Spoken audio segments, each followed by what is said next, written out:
are now tuned in to the Lineman Lounge, the world's thickest sports podcast, with your hosts, Mike and Evo. ¿Cómo están, bitches? This is the Lineman Lounge. I'm Mike. The man to my right is Evo. We are back on a beautiful Saturday. We got college football taking place right now. Week 2 of the NFL is upon us. Week 1, we had a great week for our picks. I'm ready to roll and keep that train running. I've been on a heater, so I'm very, very excited. I get to enjoy the weekend. I don't got to work the Browns game because they are in Pittsburgh. But, brother, how are you doing? Did you get some good sleep? Everything? How's the weekend, man? I know you've been busy. I mean, not that super busy. So the weekend's just started, obviously. I'm super excited about our picks too, man, because obviously did really well there. I'm doing bad everything else football-wise. My fantasy team fucking sucks. My NFL team is fucking sucking. So that's great. But yeah, just went out last night. They started Oktoberfest here in Southern Arizona. So we went to the fairgrounds or the park or whatever you want to call it, and did the exact same thing that you do every time that you go to the park here in Sierra Vista, which is the same exact beer tent, the same exact vendors, the same exact fair. So you could call it Oktoberfest, call it 4th of July, you could call it whatever event that you want in the park. Right. They just put in minimal effort to make sure that it is just the same low standards as always. But I had myself a couple beers. I had a schnitzel on a stick, which I could only eat 2 of the 3 of them because one of them seemed undercooked. And yeah, shout out Buena High School for cooking. So it was a good time. I think the lady had some fun, and then brought her home, got some action, and went to sleep. And decided not to wake up this morning for the show. I woke up to my phone being blown up by you, producer Amber, and my woman, and I was just like, oh yeah, I don't know. It's just been sitting here vibrating on my chest apparently. I felt when she went to work. So. Yeah, not much of a weekend so far, but having a good time. All right. Yeah, no harm, no foul. Evo was a little sleepy. Got to give you a little shit this morning for that, but yeah, absolutely. I'm ready. I'm excited because we hit some great picks. You talked about going out and doing the same shit you always do. I do miss going to those kind of events out in Sierra Vista because you always knew what you were going to get. When you go out to, we haven't been out to a fair here yet or anything like that, so I don't know what that's like. But we did go out to a high school football game last night, which was very eventful.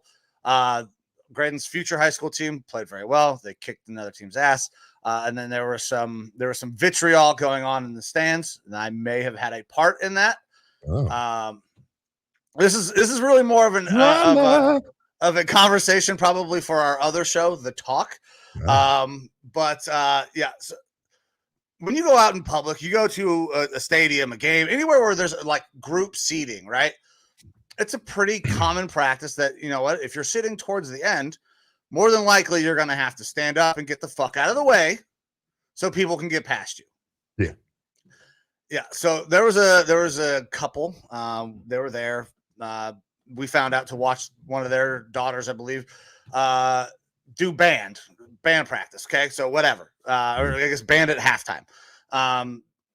We see some friends. We're like, hey, we're going to come sit by you guys. Is there room up there? Yeah, we got a couple spots right here. No problem. We go to get up there, walk up the stairs. And this group of people is like, no, go around. We're not going to get up. And I got to go. They're like trying to say, go around, and going around. I got to make like 18 fucking people stand up so I can get to where I'm trying to go, or I can make 4 fucking people stand up so I can get to where I'm going, and they're just not going to move. So I got a little angry. Are you without a cast right now, by the way? I am without a cast. Yes. I have. I saw that. Yeah, I have a brace that I absolutely should be wearing more than I have been, but I hate it, so I haven't. And no boot? No boot. So I am free of all objects. That's where you fucked up. You needed to go in there looking like a straight cripple and be like, you're really going to say no to me? You're terrible people. Not just assholes, you're terrible people.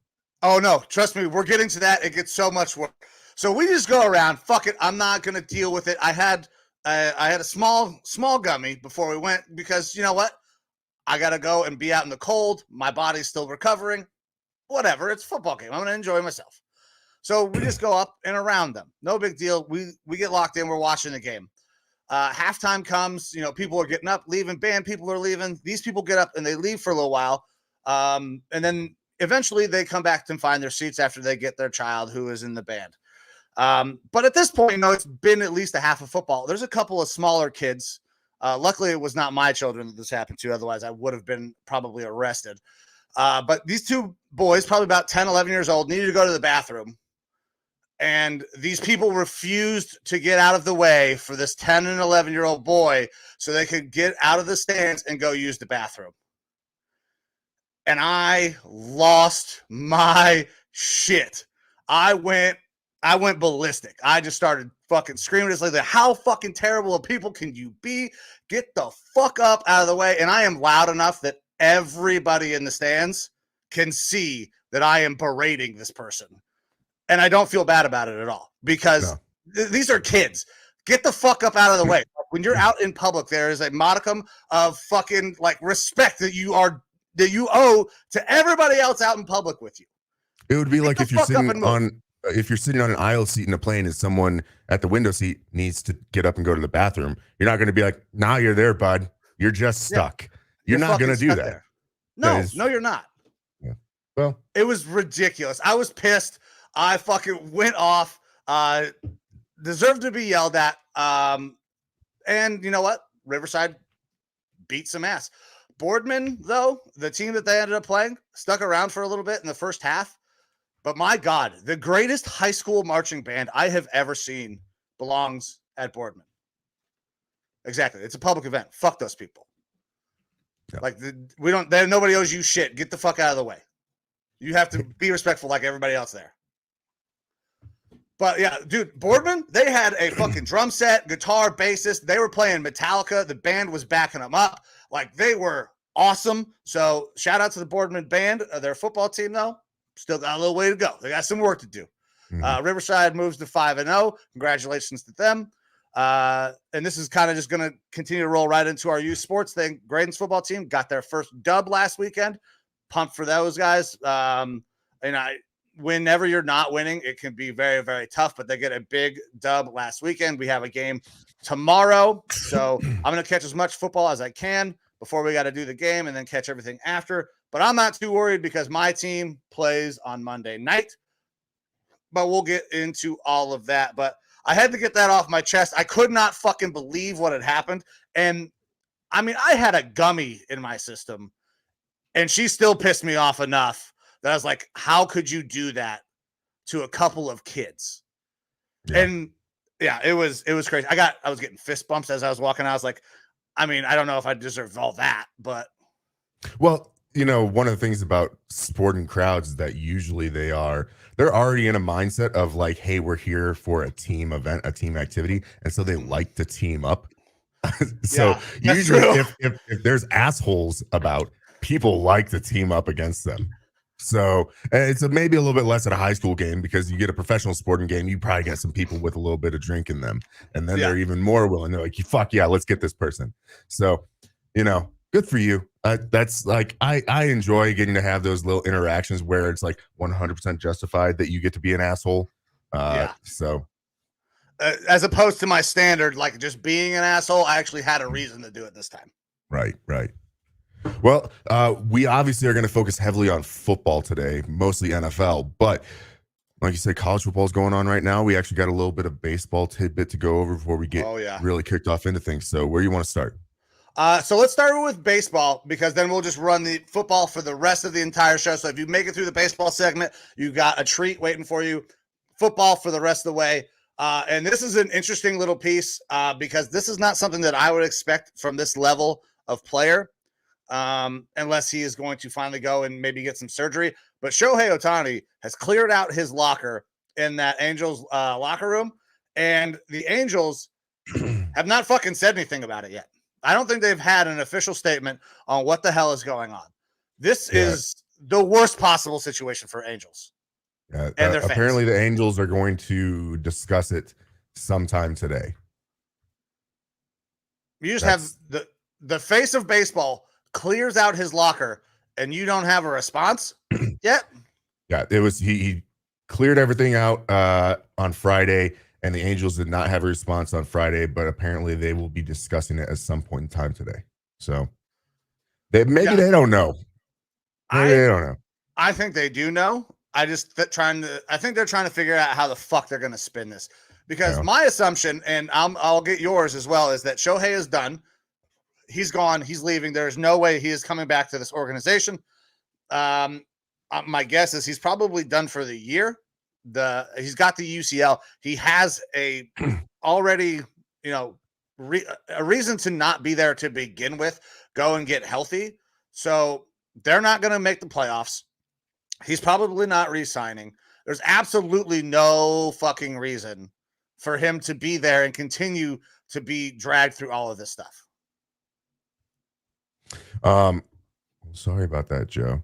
Yeah, definitely with Shohei, I would also assume he's gone at this point. Look, the Angels are not a very good team. He's injured. We both said from the get-go he should have just gone and got the surgery, been done with it then, because he's got a long, long future ahead of him. And I would have assumed that the Angels would have promoted that and supported him in that decision in order to be like, hey, we are a friendly place for you to work. We're going to support you and your physical health and stuff like that. Keep on playing with us. But at this point, him clearing the locker out, I think he understands what's on like the horizon, and the opportunities that he's going to have to play on very good teams along with getting paid going forward are astronomical. So it's a wise business move for him. It's a wise sports move for him. And I'm sure that he probably told the team, like, hey, I'm not playing anymore this year. I'm going to get fixed up. And yeah, I don't think that you guys are a fit for me going forward. So that's why I'm taking all my stuff. Yeah. There's no point for him to go back. Like like you said, there's so many opportunities. Everybody's going to want Shohei. Maybe you don't want him at the dollar amount that he can still command, but everybody wants Shohei Ohtani. If I'm an Angels fan, I'm furious with the organization on how this entire situation was handled. Like, you probably should have traded him, or you should have done something to help try to solidify your position to make it into the playoffs. But what ended up happening is they tried to make a move, and that move didn't work out. So then they completely dumped everybody. Giolito, I think Grichuk got dumped from that team as well. A lot of dudes from that team got dumped. They still got Mike Trout. Yeah, but Mike Trout's hurt, and Shohei Ohtani's hurt. So instead, after making the decision to go for it with Ohtani, you realize you made a mistake and you immediately punt, and now you've got no shot. Like, what is the point in him sticking around? That is bad management. Like, if you're gonna do it, if you're gonna fucking go for it, you got to at least ride it through the end of the season. You can't 3 weeks later be like, you know what, we fucked up, made a mistake, and dump all of the salary, dump a Giolito and all those other guys, because it very clearly looks like you don't know what the fuck you're doing. Yeah. So we'll see. Yeah. But man, I got nothing else baseball wise. I cannot believe, because to me, Shohei always seemed like the guy. He's always going to be there. He's always going to be the leader, representative on the team. I think he's just tired. I think he's tired of what the hell is going on with the Angels. It doesn't look like they have a vision for the future. And if you don't have a vision for the future, I don't want to be a part of that future. So I completely get it. But all right, well, that's our baseball news to kind of go over. I guess we can just roll right into college football, which is happening right now. Hell yeah. So we got some scores. We'll give you an update. Florida State in a very, very close game right now with Boston College, 10-10. Florida State looked really good at the start of the year, but they are down 3 starters today. They are in a fucking dogfight that I don't know if it's going to work out. If you bet on Florida State early, you might have some problems. But 10-10, 3.5 minutes left in the half. It'll be interesting to see if Florida State can, go ahead and get this thing done. Massive play right there. So that game's going on. Penn State doing work against Illinois. LSU's taking care of business. Another K-State and another dogfight now dogfight right now with Missouri. Missouri's playing good ball. They're a good SEC team. I don't know if they're going to be competing for any SEC titles, but right now they look like they're good enough to play with K-State and to beat K-State. K-State's a team that was kind of a surprise last year and is still very good this year. And a team that I need to fucking cover today because I put them in one of my parlays. So K-State, if you could figure it the fuck out, that'd be super cool. Yeah, and that's number 15 Kansas State right now. That is down 17-14. So they need to figure it out. It's early in the year, and that's when we'll see these shakeups. We'll see kind of those, mid-teen and 20s rated teams actually take some L's to unrated teams or unranked teams. But still, you would expect them to be doing a little bit better here. But congrats to Missouri so far. They're actually looking pretty stout. Yeah, Missouri is playing well. Yeah. So any other games that are going on today that really excite you? We have a lot of ranked teams going up against unranked teams. So I got a couple of games that I've obviously circled because I put out some bets this morning, like North Carolina and Minnesota. I think that is going to be a good game. But the game that everybody's talking about and that we're getting ready to talk about is Colorado State. Oh, yeah. Colorado is a far superior team in every facet of the game of football. Offense, defense, special teams, and coaching. And they also have a lot more swagger. So when you get a coach from a Colorado State who's not very good at football, making some comments that are completely out of pocket, if you ask my opinion, today is going to be an ugly game up there in Denver. You don't normally see college teams purposely run it up. I feel like that is what we're going to see tonight. Like Deion is going to run it the fuck up.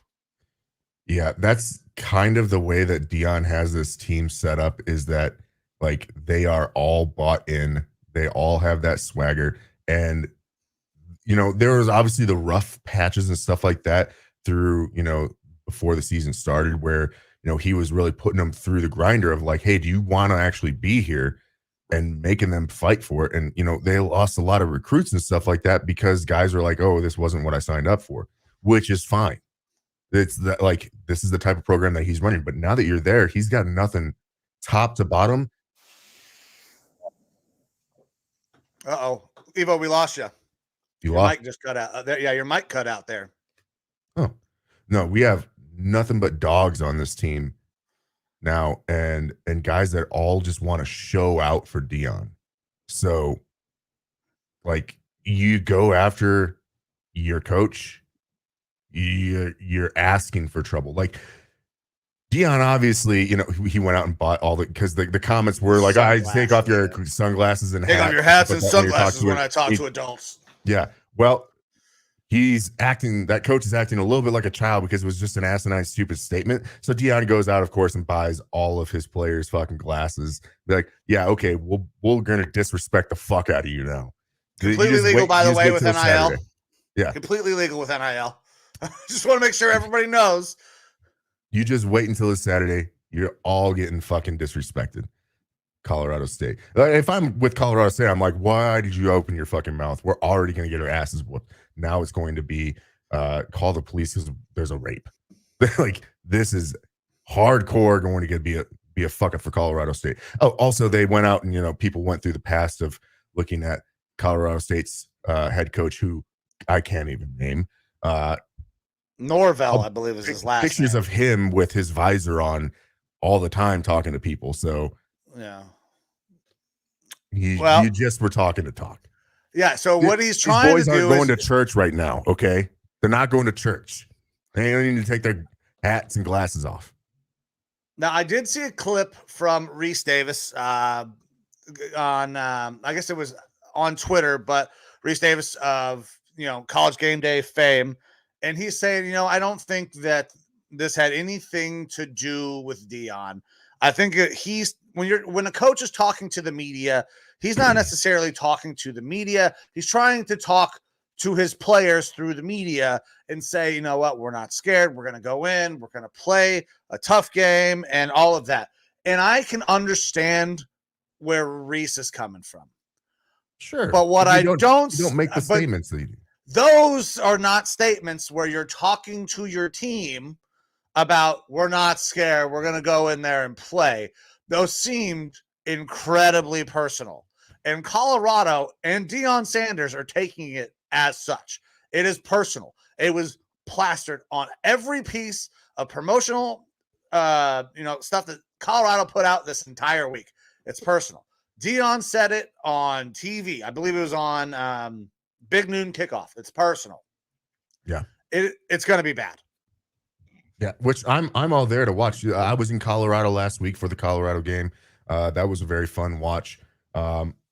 Being in Colorado last weekend, like the whole state, and yes, I was in the Denver area, so it kind of helps a little bit, but still, everyone is rocking gold and black. The CU is everywhere. People are into this team, and it's doing wonders for that school financially.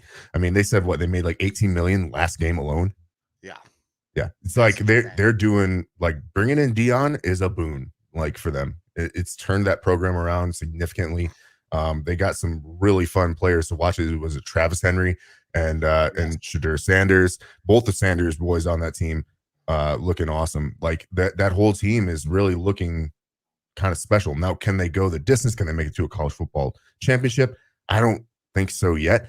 Not yet. But they are going to be able to be competitive. They should be able to get themselves in the top 10, I believe, here in the next week or two. Yeah, and this team at some point with Deion there is going to be getting into national contention. Yeah. Now, we're talking about Colorado. This is not a typical school that you're talking about winning national championships and contention. It's been a long time since they've been really any good. But when you look at Deion's track record, he goes to Jackson State, right? Immediately turns that program around. They start winning that in his first year there. And what does he do in his second year as a coach at Jackson State? He recruits the number one player in the entire fucking country to not go to a Division I school, but to go to Jackson State, an HBCU. He can get kids like a Travis Hunter to go to a Jackson State because he's fucking Deion Sanders. What do you think he's going to be able to do at a big-time program in a major metropolitan area like the Denver area? He's going to be able to get any fucking kid he wants because kids are going to want to play for Deion. He's a player's coach. He's going to push you hard as fuck. He's going to drive you to be great, but you're still going to get to have fun. You're still going to get to be a dude. Like, that team is going to be a problem for as long as Deion wants to stay there and continue to coach there. Yeah, it's a great get for Colorado. So other than that, and that game is happening tonight around 7:00. I unfortunately will not be watching it. I have a prior engagement, which, hate me if you want to, but I'm going to a midget wrestling tournament tonight. So awesome. I was going to ask if you already if you're going to be slapping cheeks, but I mean, midget wrestling. Probably. But yeah, midget wrestling as well. It's the second time that they've been out here in the past 6 months. They're going to be at Punchy's Bar tonight for like midget WrestleMania or something like that. And Bridget the Midget of pornography fame I know who that is. She is. I don't know who that is. I've just been told who she is, but supposedly she's on the promotional material for this. They didn't actually put her name on there, but people recognize those chubby little arms and everything. So she might be there tonight. All right. So, I'm not, there's no threesomes going to happen between me, my lady, and Bridget the Midget. Never. It's not. Wouldn't even think about asking. Nope. Yeah. But anyways, I would love to watch this game tonight, but unfortunately, again, prior engagements are going to be had. So yeah, I will pop this comment up there. I don't know if we popped it up there yet already. Cliff is saying that Deion his mother is going to give the pregame speech. Whew. Oh boy, Mama Prime. Oh, Mama Prime giving the pregame. This is going to get ugly, man. It's going to be so ugly. But outside of that, man, that's the most exciting game for the day just because of all the shit that has gone on around it. LSU is beating the absolute piss out of Mississippi State right now. Yeah, they went up ahead even more. Yeah, 24-0. Florida State pulls ahead finally, 17-10.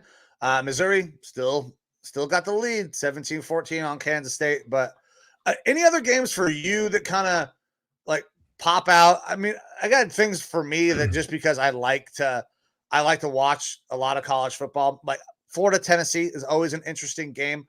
I got Tennessee, and then for me, as somebody who graduated high school from the state of Wyoming, Texas. Wyoming has been pretty good so far on the season. They're 2-0. Can they keep it within 30 points of Texas?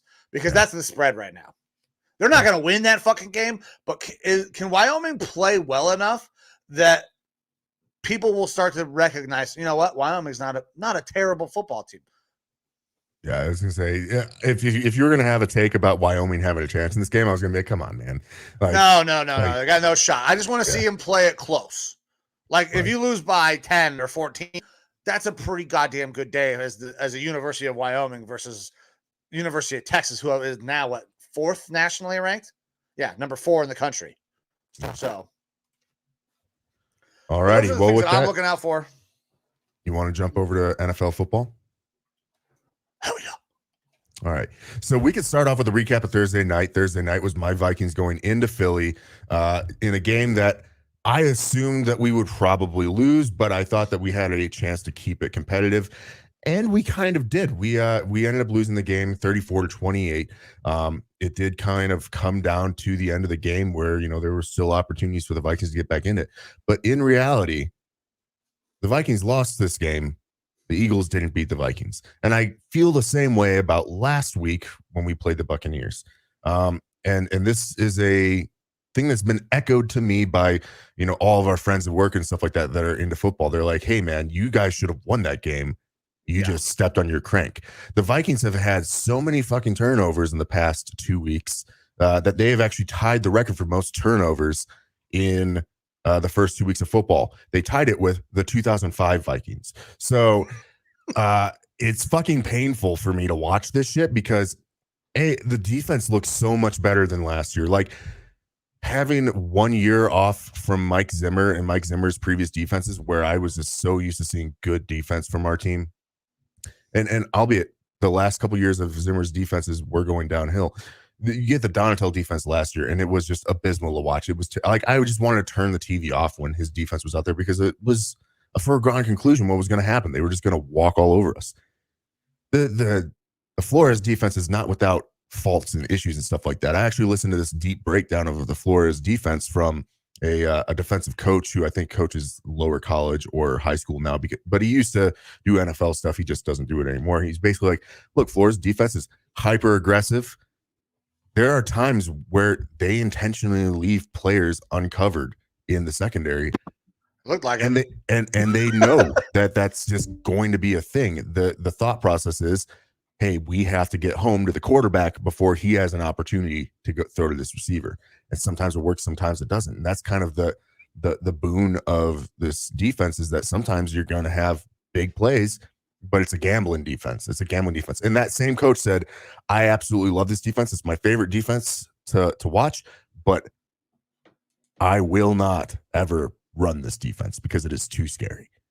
And I get it. So like the amount of blitzing that we're doing, I believe that we blitzed the most out of any team in week 1. And I would venture to say that we probably will have blitzed the most of any team now through 2 weeks once the second week is over with. But the Vikings offense, no run game and turnovers, and that's going to kill you. Like I can go with the limited run game, but the run game is not going to happen when you're coming from behind the whole time. So you got to fix the turnover issues. And honestly, like if we fix those turnover issues, that alone, I think we can be competitive with any team we play this year. I think Chargers next week, we can be competitive with the Chargers. The Chiefs in week 5, we can be competitive with the Chiefs if we fix the turnovers. And beyond that, I mean, if on the flip side for the Eagles, a team that, I believe we both picked as a Super Bowl contender this year. Most people are picking as a Super Bowl contender. They've now looked good through 2 weeks. Like they did not scare me when we were playing them. The passing game is just not working. AJ Brown's obviously getting frustrated. We saw that on the sidelines. Their run game is okay, but if you're running it with Hurts as much as they were initially, it's not working out. He doesn't look as fast and fluid as I'm used to seeing. And I think it's because they're not taking the top off the defense with the pass game and kind of putting the defense on their heels where they don't know, okay, is it a pass, is it a run? And if it's a run, is it an RPO? Is Jalen going to keep it? That sort of thing. Like the new offensive scheme under Ben Johnson or something like that. Coach Johnson is the offensive coordinator. The Steichen offense isn't there anymore. This seems like a much more subdued offense, and I don't know that works as well for the Eagles. That coupled with a lot of injuries, especially on the defensive side of the ball for them. They just lost Avonte Maddox now for the year, who's their starting slot corner. It's going to be a rough go for them. They're going to have to figure things out really quick. Yes, they are. I'm going to pop this comment up here real quick, just so we can take care of a piece of housekeeping. So we did not ditch the call-in line. The call-in line is still active. You can see that number down on the bottom. If you have a gambling habit, that's the number you could call. Yeah, I was going to say that's 522-4700. But don't worry, the ticker is getting ready to come back around. Oh, what happened? The ticker. Yeah, hold on. Wait. Here comes the phone number. There it is. You can call 520-338-9771. And you should be able to get a hold of us and call into the show. We actually just tested this out this morning with producer Amber to make sure, because I had to re-up our Google voice line, but that should be good to go. If anybody wants to call in, you can call in at that number, 520-338-9771. And I actually got it added in as well into our actual ticker for the games, for the lines. I got it in there twice. So we'll just throw that up now, because unless you've got major comments to go over with the Vikings-Eagles game. I mean, not really, man. I honestly think that you guys, I was surprised like halfway through. I was like, oh, man, the Vikings actually have a chance to fucking win this game still, considering how fucking down you guys were and how many turnovers. I mean, you lost, what, 4 fumbles you lost? You had 5 of them? Like 4 fumbles, and we didn't have a pick this game. But yeah, it was not good. And it was special teams fucking killed you. Hannah can attest. I'm sitting there as Brandon Powell is returning that punt, and immediately he makes like the first guy miss or something like that, and he's holding the ball out like this, and I'm yelling, "Tuck the fucking ball! Tuck the fucking ball!" And she's like screaming, "Woo!" because he's running down the field and he's picking up good yardage on his punt return, and I'm just yelling angrily. I'm like, "Tuck the fucking ball!" She's like, "What's wrong?" And then fumble, and I was like, "That's what's fucking wrong! God damn it!" I was so angry, and then like, I'm not mad at JJ, but I mean that's a 6 to 7 point swing right there. That's one of the dumbest fucking rules in football to me. I hate it. It's got to go. Let's get rid of the fucking touchback. Fumble through the end zone. Don't advance the fumble. Fumbles are no longer allowed to advance, period. Wherever the fumble fucking happens is where the ball goes back to if nobody gets a clear recovery. Yes. Stop with the fucking nonsense. That's the most asinine rule, is implement that rule for all fumbles at all times. The fumble is not allowed to advance forward. You fix the holy roller situations. Nobody's complaining about touchbacks on people trying to score. We actually get to see guys try to make that play without a penalty. Like it's done. The NFL needs to change that, but we also probably need to change that fucking rule with the QB sneak. It's got to go. It's got to go, man. Like I get it. Like when you find something that is unfucking stoppable, you run it until somebody figures out how to stop it. Well, that's the thing too, is with the Eagles team, they are like perfectly built for that quarterback sneak. Good running quarterback, sturdy running quarterback. You have an insane offensive line, but the interior is just stout. And then when you're pushing them along by basically setting up in like a kneeling formation with your backs right behind you as the driving force, that's the part that feels cheap. Obviously, quarterback sneaks are not going to go away, but pushing the quarterback, that was something that was brought up in league meetings this year to be removed, and they tabled it until next year. It shouldn't have been tabled, and you're just going to have more evidence now. It will probably be gone next year. Yeah. Well, the first time they ran it at the goal line, they didn't push. They didn't push at all because I think they were trying to show, listen, it doesn't matter if we push or not, we're still getting the yard. Because They did, but I believe there was a penalty or some shit happened. A timeout. Yeah, oh yeah, it was the timeout right before. Yep. And then they ran it again, and they add the push. So they showed you they could do it without. They showed you they can do it with. The push has got to go. That line is really, really good. Stopping that team from getting a fucking half a yard is almost impossible, regardless of if they push or not. Yeah. So, but I still don't like it. I think it should be out. Yeah. And this might be a bit of copium again from a 0-2 Vikings team right now. Now, like the Bengals last year went 0-2, and they obviously were still a competitive playoff team. It's not a damning thing, but 0-2 is a 10% chance of making it to the playoffs. It reduces your chance down to 10%. And in an NFC North right now that has a Lions team that is very scary, and I'm not too concerned about the Bears or Packers yet. It's still going to be an uphill battle at that point now for the Vikings. So I'm sad about that. I'm bummed about that. The Kirk Cousins to New York Jets rumors need to stop. It's not going to happen. But with that, I'm ready to move on to the rest of our games for this week. All right, hang on 1 second. Are you hearing this static come through, or is that just my fucking shit that's doing it? Yeah, it's happening. Okay. How's that? Does that sound a little bit better? All right. Well, we're gonna run with this until it happens again, and then I'll fuck with it some more. All righty. But all right, I'm ready to move on whenever you are, brother. Cool. Well, we are expecting a call in from Joe Rockstar here at some point in time in the future, so we'll end up having to stop for that. But first game of the week, we have the Green Bay Packers playing the Atlanta Falcons in Atlanta. The line is currently Atlanta -1.5 and an over/under of 40. Yeah, I don't like this line at all because the Falcons didn't impress me really at all last week. I do like the fact that they are using a two-headed backfield with Algier and Bijan, because I thought what Algier did last year was good enough to make sure that he continued to be a factor in that offense. And then obviously Bijan is supposed to be spectacular, looks very dynamic when he's out there. So I like what they're doing, but I don't like it from a fantasy perspective. No, not from a fantasy perspective. Bijan. I took Algier in the last round because I figured that I was hoping anyways that he'd still have a factor because he looked really good last year. But the Packers didn't look like they missed that much. And honestly, man, Jordan Love looked like he actually knew how to play football. So this game is still, I don't know who either of these teams are yet. Obviously, we have two very, very young quarterbacks. But I'm gonna ride the thing that I know has been true for a while. The Packers are typically a better team than the fucking Falcons. I'm gonna take the Packers, but I am going to take the points. I'm gonna take actually, no, I'm not, because 1.5 doesn't do me any good. I'm taking the Packers money line. It'll give me the better odds. All righty. So Jordan Love did have 3 touchdowns last week at 245 yards, 15 of 27, which is a pretty darn good stat line.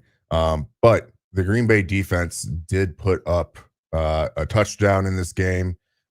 They had some turnovers. I can't get a read on this Green Bay team yet, because they played the Bears. A Bears team that I didn't expect to be very good. I expected to be improved, but all this monumental jump in the thought process of people saying that Justin Fields was going to be an MVP candidate, I never bought into. And so I'm still not sold on the Packers. Like, I feel like you were playing a very rough Bears team last week. I don't know that I can count this as like, oh, the Packers are still the Packers type of situation. So we'll see. Going up against the Falcons, it's also a team that is, they're 1-0. This is the first time that the Falcons franchise has been above 500 since 2017. So props to them on that. But Green Bay, they're 5-1 straight up and against the spread in their last 6 games. Obviously, 5 of those were with Aaron Rodgers on the team last year. But the big thing for Green Bay is that they've got a lot of injuries right now. We don't know what's happened with Aaron Jones. He didn't practice on Friday. David Bakhtiari also didn't practice. Receiver Watson and Quay Walker, they're both questionable. They practiced in limited fashion on Friday. So you have 4 big time role players on this Green Bay team that are questionable going into the game. And that's going to be a huge difference maker, whether or not, one squad is better than the other. For me, I don't want to take Green Bay in the win in this one. I think this game actually is going to be pretty close. The line of 1.5 Atlanta by 1.5 is that's probably accurate as far as this game is going to be within a point and a half. I'm just going to go ahead and take Atlanta money line because I don't want to bet on the Packers yet. And with all those injuries, if all those injuries actually do occur, and not occur, but if all those injuries actually result in those players not playing, which like Quay Walker, he hasn't or he's still in the concussion protocol technically. I think that the Falcons have a chance to be a bit of a slug it out team with Green Bay, keep it close, and possibly eke out a win there at home. All right. So while we're getting our first pick in for the day, we're going to go ahead and pull up our picks from last week because, well, your boys showed up and showed out. Let's see here. Can we see it? Let's go a little zoom action there. So, pretty goddamn good week. I'm at the back up now. One more. There we go. I go 11-5. Evo goes 13-3 on the week. That's pretty fucking good. Texans, I was really hoping that they would be able to keep it close. They were not. So I'll take that there. Seattle, what the fuck happened? We're going to talk about that Seattle team and also that Rams team that showed up and beat the absolute dog shit out of the Seahawks. Giants, also, I thought that they were going to find a way to improve on the things that they did last year because they had all of the pieces back. They are an absolute fucking train wreck, and Daniel Jones cannot play quarterback at the NFL level.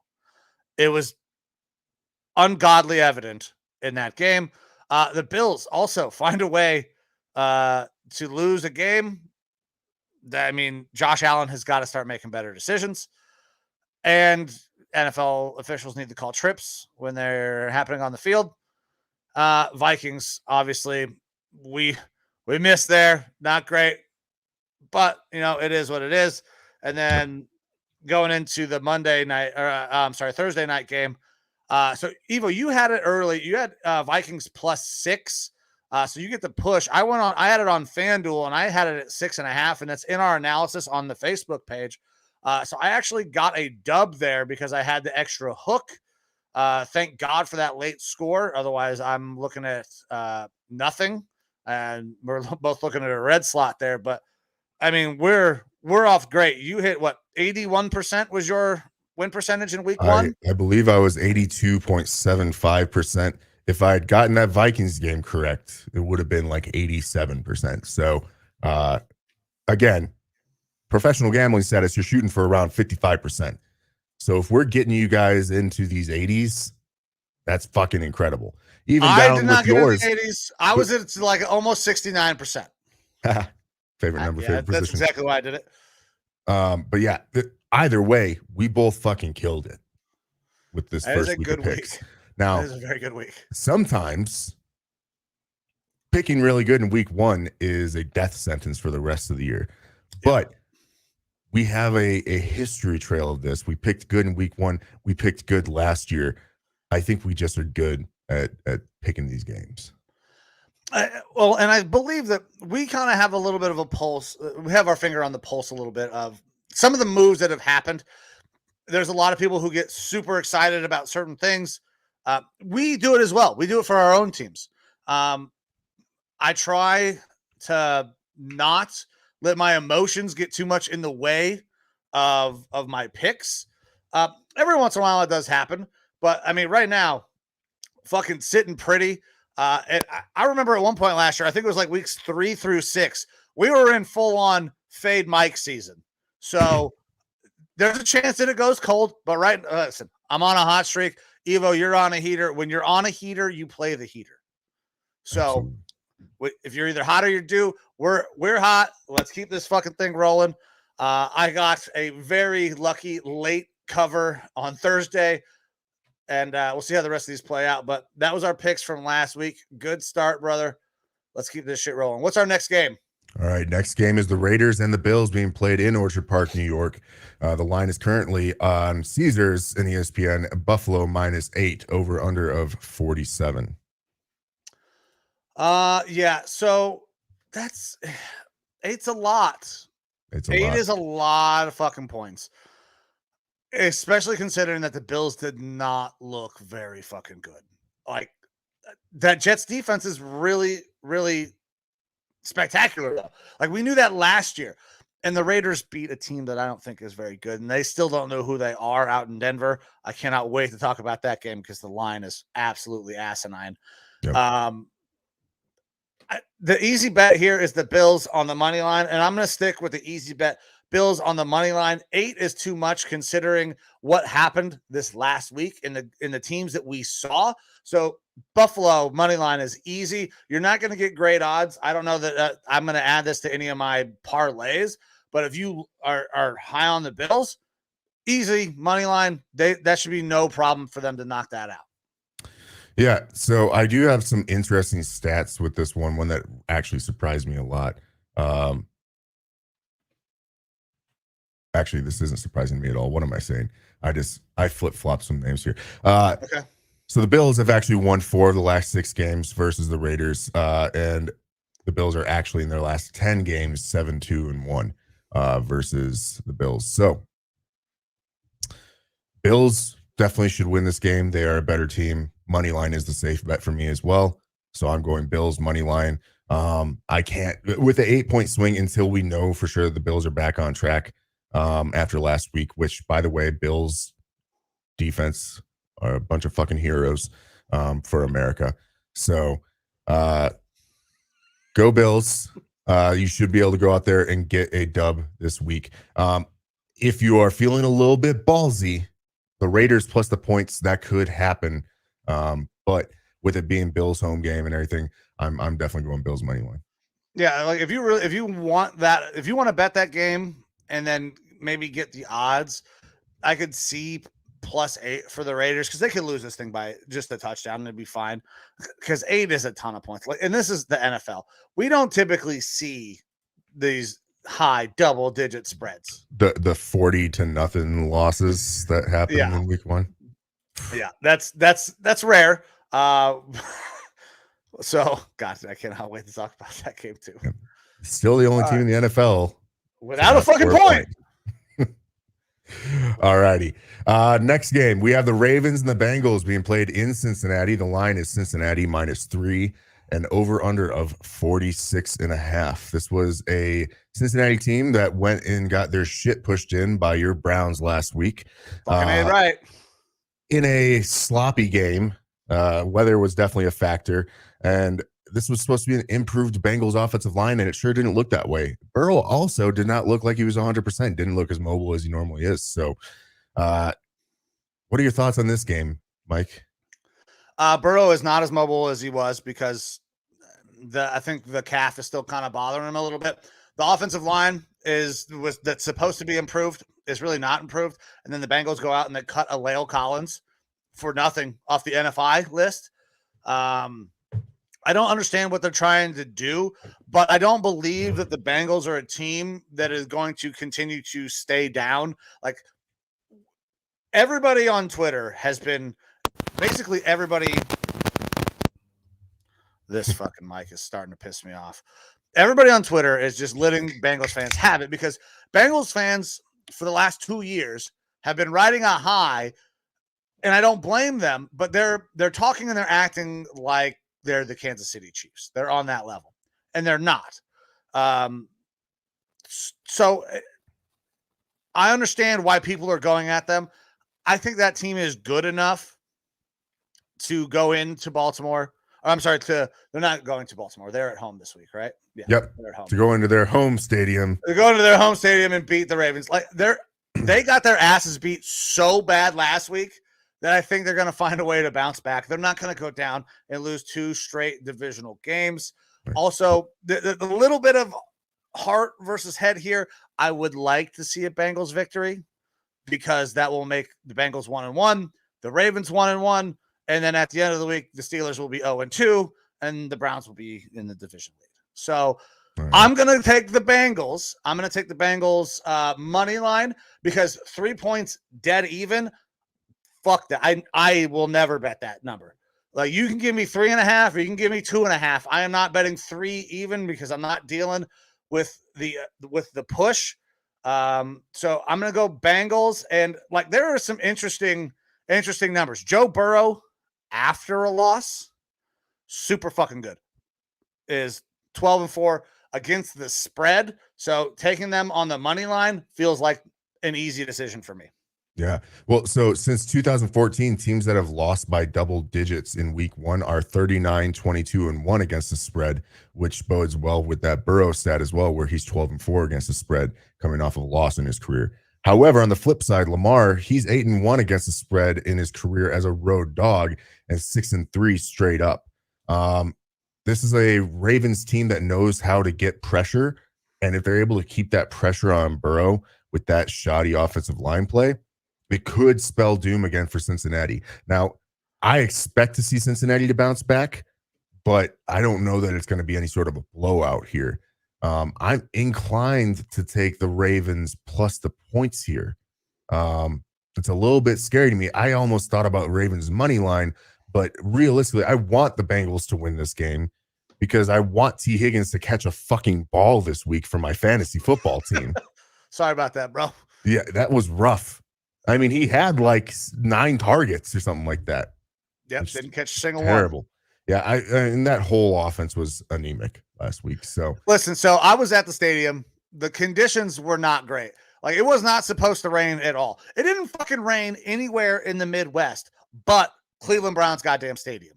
That was the only fucking place that it rained.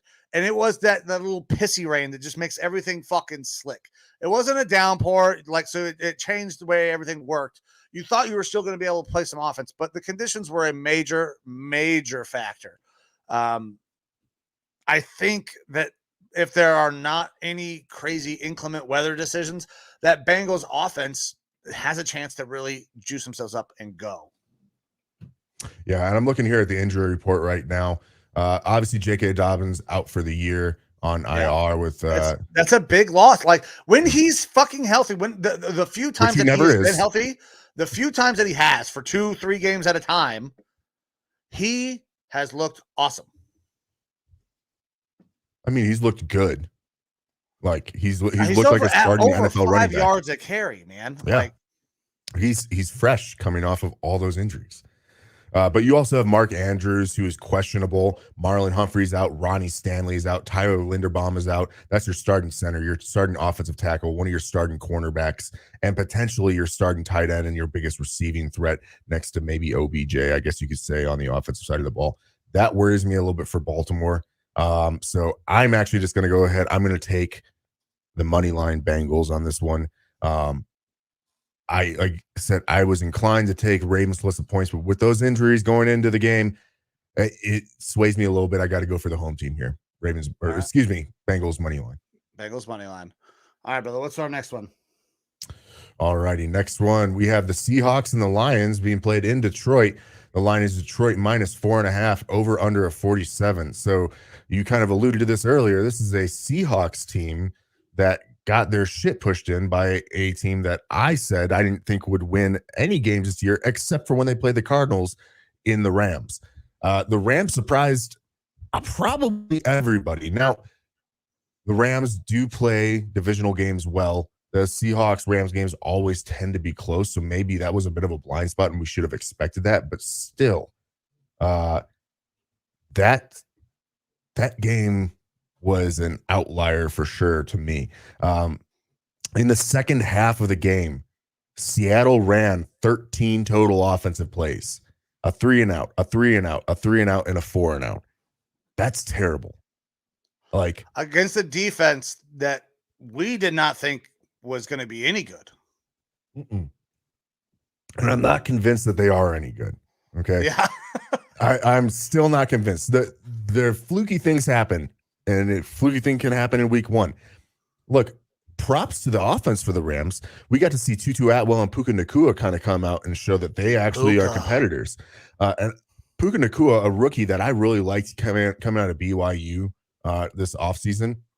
A little bit of bigger guy, 6'1", very fast, good hands, but not getting a whole lot of looks in the combine and anything. He was one of my more sleeper guys at wide receiver that I really liked.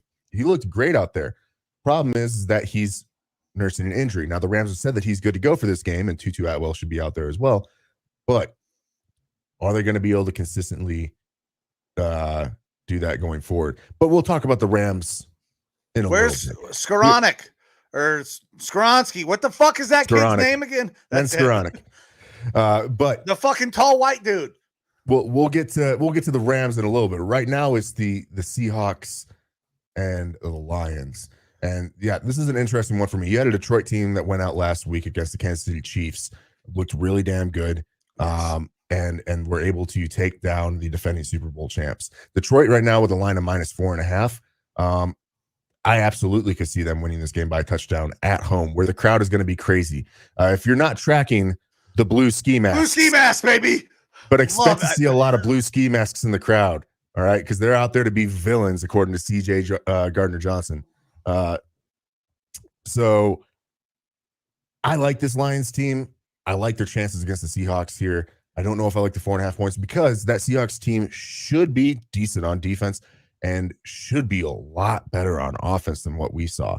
Like, very surprising. If we're seeing a hardcore regression to the mean from Geno, and I'll admit I did not watch this game, so I can't really give a good breakdown of why that team was so bad, especially in the second half. If we're seeing a breakdown from Geno, that really sucks for Seattle because they're going to have a rough rest of the year. But with DK Metcalf, with Smith and Jigba, with Tyler Lockett, that receiving trio should be able to eat up this Detroit secondary, which is still lacking a little bit. Detroit's interior, their line, their linebackers, very solid. Their safety play, very solid. Which, by the rookie Banks or whoever, rookie safety from Alabama, I can't think of his name. Is he playing? Did he get hurt? I know he got hurt in the Kansas City game, but I'm not sure what his I status have not is seen. I have not checked to see what his status, and I can't remember his first name, but it is. I'm not seeing him on the injury report, so it's we Branch, isn't it? Branch. Yes, is the last Brian name? Branch. Yep, Brian and Branch. he's not on the injury report, so we should be good to go there. They have Emmanuel Mosley out. Taylor Decker is doubtful. Khalil Dorsey and Joshua Pascal are both out for the Lions. Seattle has Jamal Adams out. Boye Mafe and Devin Bush are both questionable. Mike Morris is out.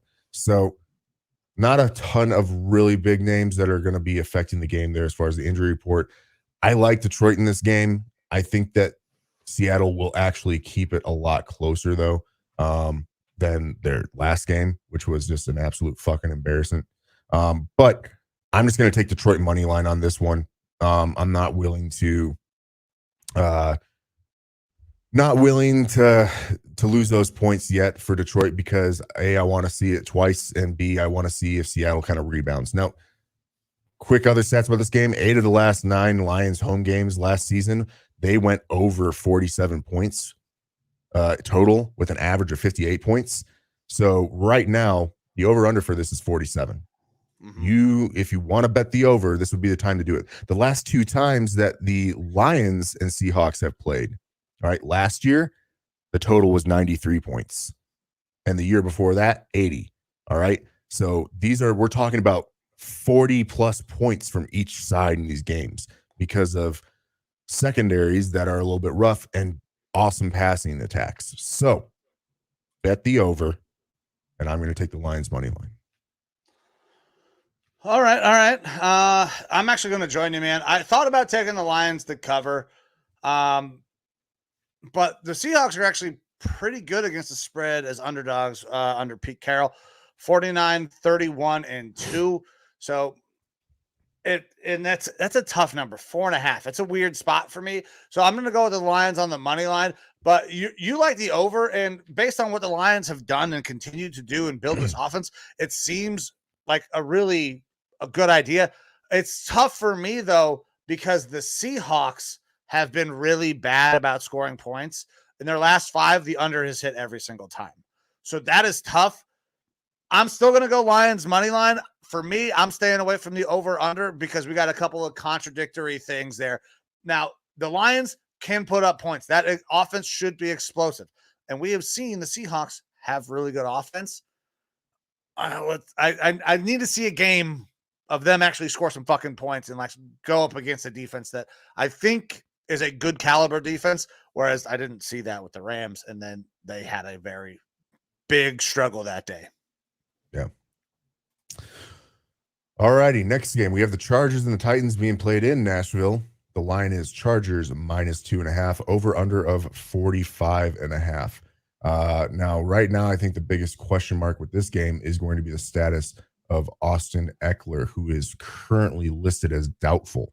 Austin Eckler, who, if you are a fantasy football fan who has him, he has been fantastic through his career about notifying managers, hey, I'm not playing, or I am playing. All right. He's very good about saying whether or not he is, and he hasn't come out and said one way or the other yet because he wants to still play. The fact that he's doubtful, that does kind of spell, an issue. At least it's an early game, though, for you, so you'll be able to have time to decide whether or not to play him or not. But that is a huge part of this Chargers offense is Austin Eckler and whether or not he can play. For all those of you who are playing fantasy, if you haven't picked up Josh Kelly, like me, you should go out and do it, because if Eckler's not playing, Josh Kelly is a guy that you could potentially see in a flex spot or an RB2 spot. If you were me, I should have played him at RB2 instead of Alexander Madison. Fuck my whole focus.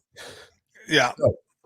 Actually, so we will bring up Alexander Madison again at some point because the shit that happened after the game,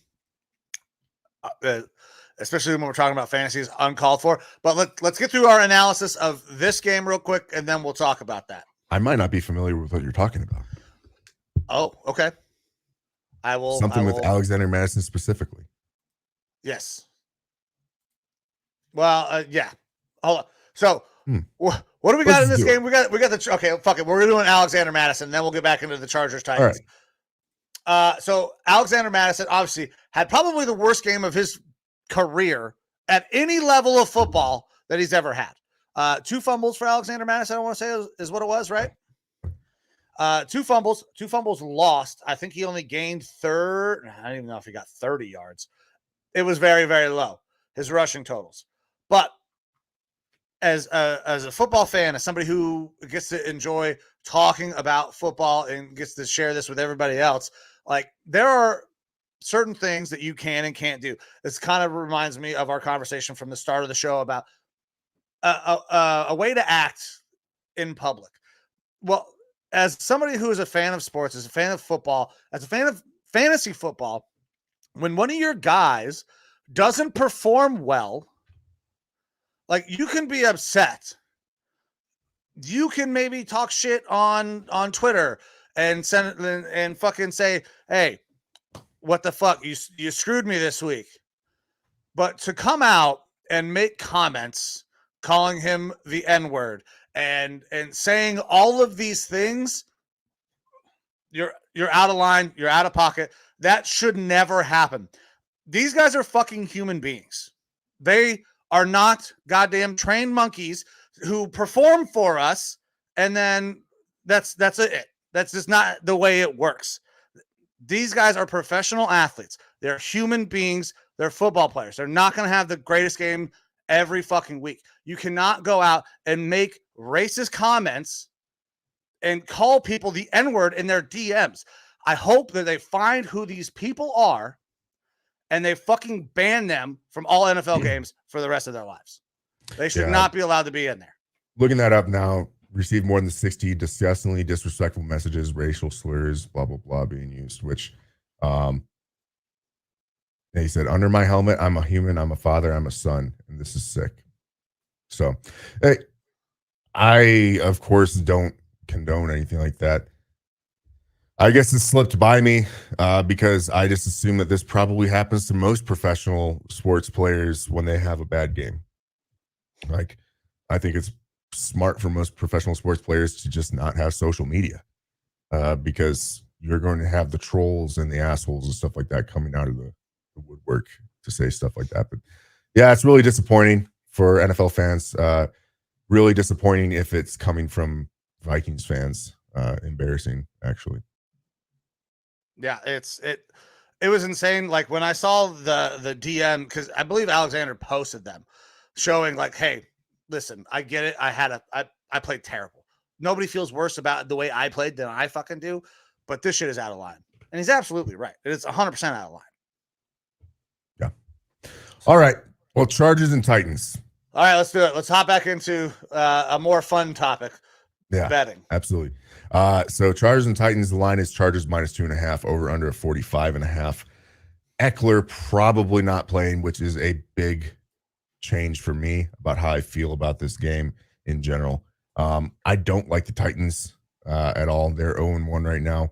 Chargers are 0-1 after a hard-fought game with Miami.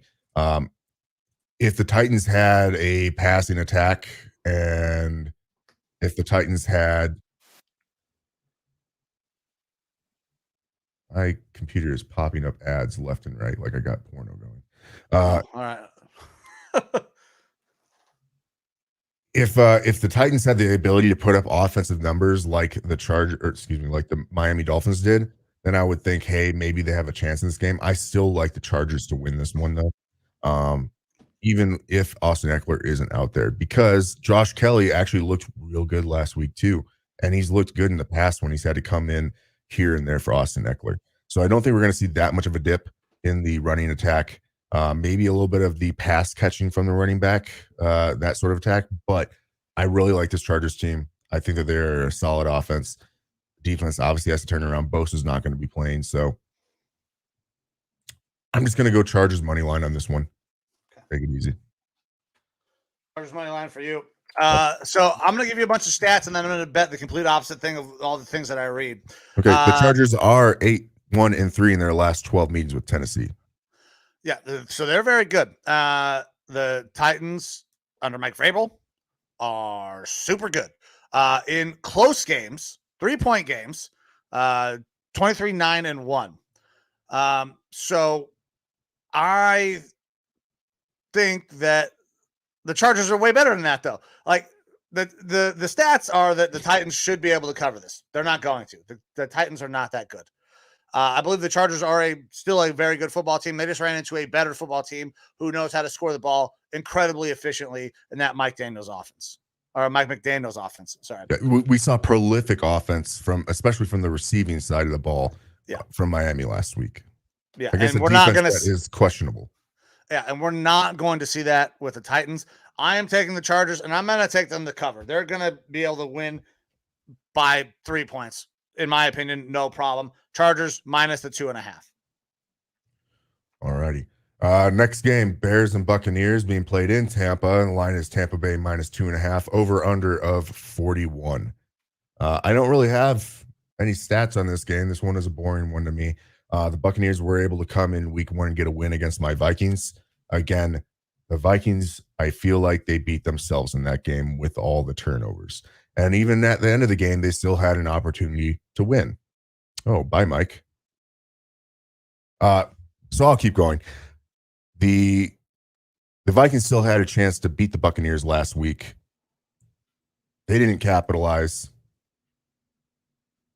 And there we go. But I don't think the Buccaneers are that great. First half, Baker did not look good in that game. He was very inaccurate. He figured it out by the second half and obviously got a whole bunch of his moxie back. But their run game was pretty terrible. Ronald Jones not Ronald Jones. Rashid White is oh no, it is lead back. Hold on. I have him on my Rashad White. Rashad White, I want to say. Yeah. Well, I like Sean Tucker, their backup rookie, way better. He reminds me of Doug Martin. I think that in the long run, he's going to end up being the better running back there and might start stealing some starting carries from Rashad White. Did we just get a Doug Martin reference right now? You did. Number 22, the old little muscle hamster. Little fucking, muscle hamster, little goddamn bowling ball. Yeah, and Sean Tucker is way faster than he looks. He is not as thick as Doug Martin, but his style of play reminds me of Doug Martin a lot. Coming out of Syracuse, I liked him. He went undrafted because he had some injury concerns coming in, but those all seem to be assuaged. So that being said, the Bears, not a very good team. They're having to go away. I think that this is going to be just a slugfest here. I don't have a great read on what's going to happen. Like, Tampa Bay should win, but I'm not really willing to commit to it yet. Where are you at on this one, Mike? Man, this is a tough game because I think both of these teams kind of fucking stink. The line has now gone to Tampa minus 2.5. It opened with the Bears as favorites, minus 1.5. So we've got, a good 3-point swing going in the opposite direction. I'm gonna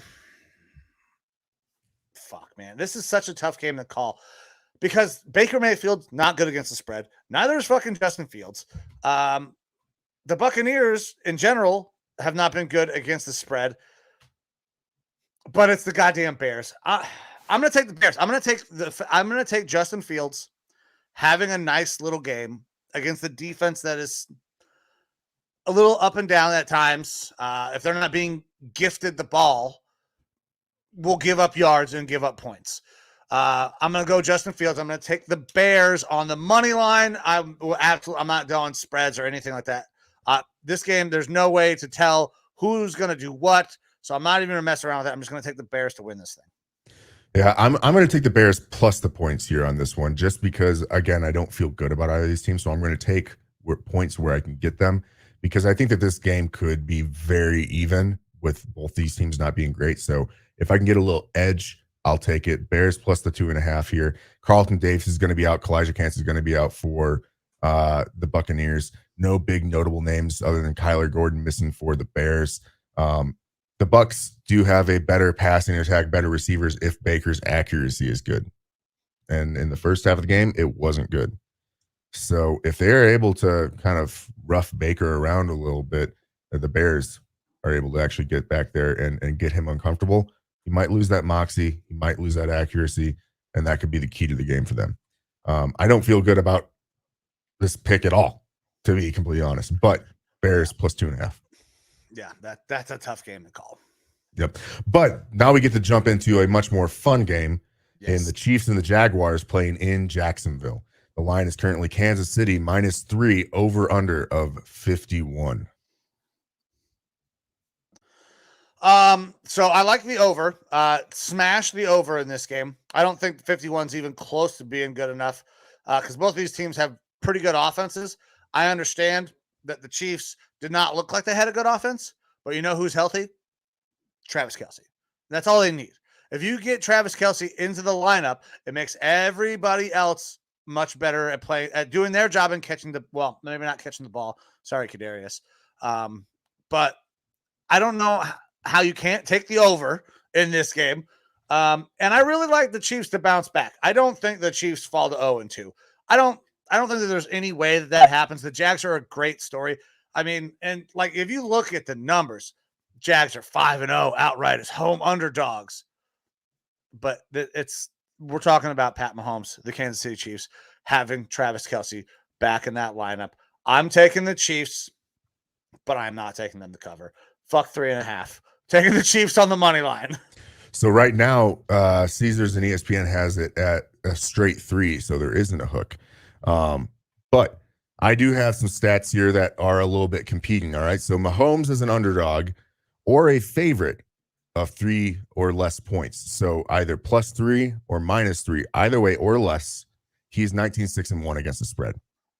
So they're used to having more of an outlier spread with him. That makes things a little bit shaky. All right. Mahomes is 13-3 after a loss, and that includes throwing 42 touchdowns in those games. All right. So he is efficient with the ball as far as getting touchdowns there. Kansas City also 6-1 against the spread in their last 7 games versus Jacksonville. That being said, Doug Peterson, he is 10-0 against the spread when he is a home dog in his career. All right. Also, the Jags are 5-0 straight up and against the spread as a home dog last year with Doug Peterson. So this is a Jags team that knows how to be a dog at home and still fight back and win. All right. Kelsey is questionable playing this game. Chris Jones back. He's playing. Kelsey is playing.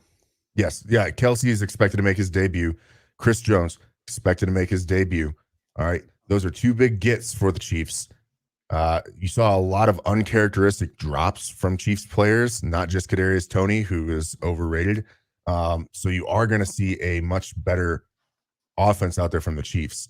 However, I'm taking the Jaguars plus the points here. I think this game could be close. I think it's going to be an interesting one. All right. And I'm hoping for it because I want to see a good game out of these two teams. So I'm going to take the Jags plus the 3. Jags plus the 3. Wow. Listen, if I could have gotten the 3.5, I would have taken it. But yeah, 3.5, I might have joined you. Listen, because this Jags team is improving. They're steadily improving. And Calvin Ridley looked every bit fucking wide receiver number 1 last week. So yeah, if it's a different spread, maybe I hop on the Jags and I join you if I get an extra half a point, especially if I get an extra full point. But I hate even spreads. I almost prefer the hook just so I know it's either I'm going to fucking win or I'm going to lose. Do I have faith that this team is that good or do I not? I don't have to worry about, well, maybe. So I don't like taking those. I don't like the hook when it's less than 3 points. Like that bothers me. The 2.5. Yeah. The 2.5 feels like kissing your sister. Just give me the fucking real deal or not. All right, next game on here, we got the Colts and the Texans both going out there, their rookie quarterback showdown being played in Houston. The line is Houston -1, over under of 39.5. This is a pick 'em. It's a fucking pick 'em game. -1 is, I guess now you can add a tie. Like, it's stupid. I'll go first, but I want to ask you, who did you like better in their rookie debut? CJ Stroud or Anthony Richardson? They did it in a little different. Okay, so you were an Anthony Richardson guy. Yes. I did like what he put on tape. I thought CJ Stroud probably looked the best of all of the rookies, though, for what he was able to do. As a pure passer, I believe Stroud did better. For Richardson's game and what I project him out to be, I liked what I saw from him in week 1. Being able to run the ball, being able to pass it around a little bit. His accuracy still has to get honed in some, and they need some fucking receiving help out there in Indy. But Pittman caught 11 balls, was it? Some crazy shit like that? Yeah. And Nico Collins is a big get for the Texans as well. You know, he's basically their starting guy out there. So getting a lot of balls thrown his way. It was 8 receptions for 97 yards and a touchdown, I believe, for Pittman. But either way, Richardson, he just needs to learn to protect himself a little bit. He got bumped at the end of the game, running the ball a little bit, which is going to happen. But I'm going to go with the Colts plus the 1 point here, just because I like what I saw out of Richardson. It is definitely a pick 'em. So if they're giving me a point, I'll take a point. See, and that's kind of why I asked, because I wanted to know. For me, this game is a pick 'em. Minus a 1 point is nothing to me. I liked what Stroud did a little bit more than what I saw out of Richardson. Richardson added that extra dynamic, but I believe that the running game and all that other stuff can help and continue to build for the Texans. And Stroud, last week, I liked a little bit more out of him. So because of that, there's no fucking data on any of these teams. Brand new head coaches, brand new rookie quarterbacks. You're fucking starting all pro running backs, not fucking playing. So there's no data on any of this shit.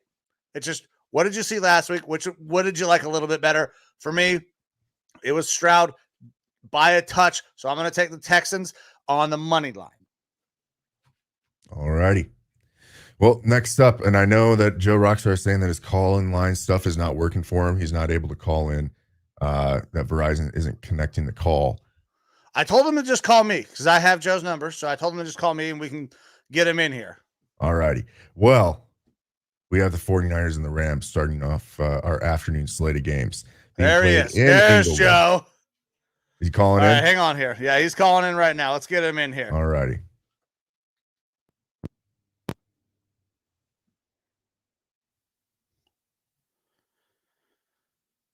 Hello?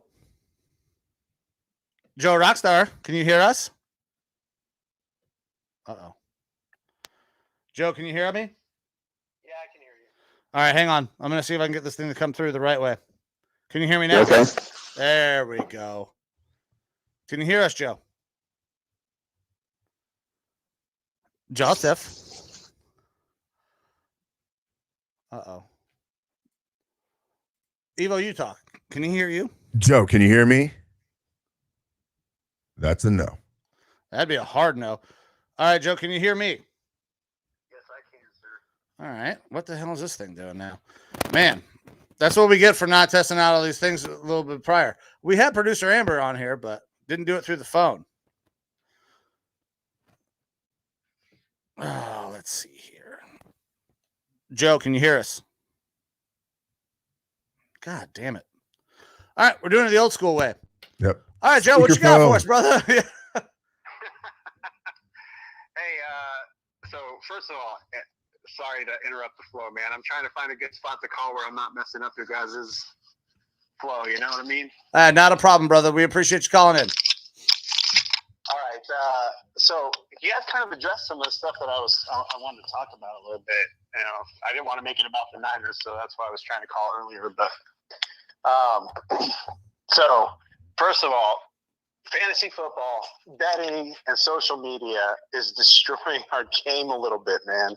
And I don't mean it in a like everybody shouldn't do that. It's just it's killing me when it comes to like you know, I love football so much, man, and every time when the season comes around, I look forward to all the content that's going to come out, and it seems like year after year after year, it's just getting worse and worse and worse. And it's like focused on box score, and you know, as the fan base gets dumber through no fault of their own. I mean, we all have lives and jobs, and we don't have time, you know, to learn the intricacies of the game. So we're looking at box scores, and we're looking at what we saw on the screen for that brief moment in time, and that's pretty much all we have to go on. And kind of like look to the content, you know, you're looking to the analysts, and you're looking to some of these YouTubers and channels like yours to kind of like fill us in on the nitty gritty details of what's going on. And it seems like the more and more like time goes by with social media, fantasy football, and stuff like that, the less and less time is actually spent on educating the public on the game. And so that causes the public to respond with really, really bad takes, man. And it's driving me crazy. I probably need a therapist because it shouldn't bother me that much, but it's insane how many bad takes there are. I mean, you were just talking about this dude on sliding into somebody's DMs and insulting them about his game. I mean, that's totally different. That's even far above and beyond what I'm talking about. But I mean, like just people calling for firing coaches, or you know, bad evaluation of players or teams based off of box score stuff, man. It's just driving me nuts, dude. And I'm really appreciative of people with like shows like yours where you guys break it down for us a little bit. And I wanted to mention to you guys stuff like quarterback school. I know JT O'Sullivan wasn't the greatest quarterback in the NFL. He played for my team and he was horrible, but the guy's got football knowledge, and he spends his time, you know, on YouTube breaking down the position of the quarterback, and every now and then you'll glean some stuff about O-line play and receiver play. There's a lot of O-line, you know, content out there that talks about what goes on in the trenches. Yeah, and I think it's really important that people start, like, you know, before you pass over your opinions about what you saw in the game on Facebook or whatever social media, that you kind of like learn a little bit more about what you're looking at before you make these ridiculous statements. But I can't blame the average fan on Facebook or something like that. What's really killing me is the freaking analysts on ESPN, NFL channel. Like, these guys are talking like some of them are players, man, and it feels like somebody handed them a script to pretend like you weren't a player and you don't know nothing about football. Just go with the line that we want that's popular. And it's just killing the sport, man. And I think like Brock Purdy, man, he's a savior. And in the way that I'm not saying he's a savior for the 49ers, I think he's a savior in the way that we evaluate players and people look at players. Because you watch this kid even back in college. In fact, JT broke him down about 3 years ago while he was in college. You could see his quarterback play between the ears. the thing that people never evaluate, right? They're evaluating legs, arm strength, and then box score. But if you look at the way you look at his eyes, you look where he's looking, you watch that helmet strike, man. You watch how he looks off players and he does all these things. He may not have the strongest arm in the world. He may not be the most athletically gifted. I think he's gifted enough. But it's what's going on between the ears that really makes him successful as a quarterback. And I don't have any doubts about him. I just don't. Sorry, that was a long-winded rant. No, Joe. It is absolutely fine. Is there anything else you got? Because I want to give us time to answer your question. And since we got you on speakerphone, you're not going to be able to hear Evo. So if you got anything else, let's get that out there, and then I'll let you go. And then Evo and I will talk about some of the things that you talked about. We'll address those so you can actually watch that and enjoy that. Yeah, just a quick couple things about the Bears game. So you only have so much time to break down, all 22 during the week when you're working full time. But I got a chance to look at Bears. I looked at Niners. I looked at some of the Green Bay stuff. As far as the Bears go, man, I know that Justin Fields wasn't playing his best, but that entire team failed him, including his offensive coordinator. They had some ridiculous scheme going on where receivers are running the exact same route. You're just where he's supposed to go, where his number one reads are. Well, what we think, we're not in the quarterback room, but it's probably obvious what his number one reads are. And he's got another receiver right there in the mix. Maybe those guys aren't all executing, but it looks like really bad play design and stuff like that. And that's exactly what I'm talking about. We don't get enough talk like this about the deep, chess game that's going on in football. Anyways, I'll get off so you guys have time. I don't want to take up all your time. Oh no, Joe, we appreciate you, brother. We're gonna hop into what you just talked about here, and then we'll get into some more games. But we appreciate your call. All right, buddy. Thanks. Talk to you later. Lineman Lounge. Thanks, Joe. Later. All right, Joe Rockstar, everybody. So I love Joe, and it's a great call, and he brings up a great point. So Evo, I know you were kind of there on the other end. Able to kind of absorb all of that and listen the entire time because he can't hear you. So let's get your take first there. Yeah, I'm not willing to say that it's destroying the game, but we are seeing the influence of social media and quick hit takes being just exacerbated because we are such a society based off of speed of information received. If I'm able to go on Facebook and see a quick little, picture and a post saying so-and-so quarterback, team expecting to cut him or something like that, then it's easy for me to just be like, oh yeah, they're going to cut him, even though it could just be a bullshit article or something like that, just postulation from a fan base and stuff. And I know I post some of that stuff on the Lineman Lounge page, but a lot of it is more so like, hey, here's just a rumor. We're not promoting that it's the real deal. Or it's comedy to me sometimes when I post some of these things because you've had one bad game, obviously this head coach is getting fired. Not always going to be the case. We know that it takes a lot longer for things like this to happen in the NFL. But as far as knowledge of the game and understanding and breaking it down, I do agree that when you get to those ESPN shows, those bigger shows where it is the hot thing to bring in veteran players, it does seem like they are not basing a lot of their opinions off of their experience, but that it used to be that way where you would have guys coming in. I mean, not to even get into that long ago, but Tony Romo, he was calling plays out before they happened on his broadcast because he obviously has a deep knowledge and experience with the game. Whether or not he's a good commentator or not, you could see where he was interjecting his deep knowledge of the game into what he was talking about.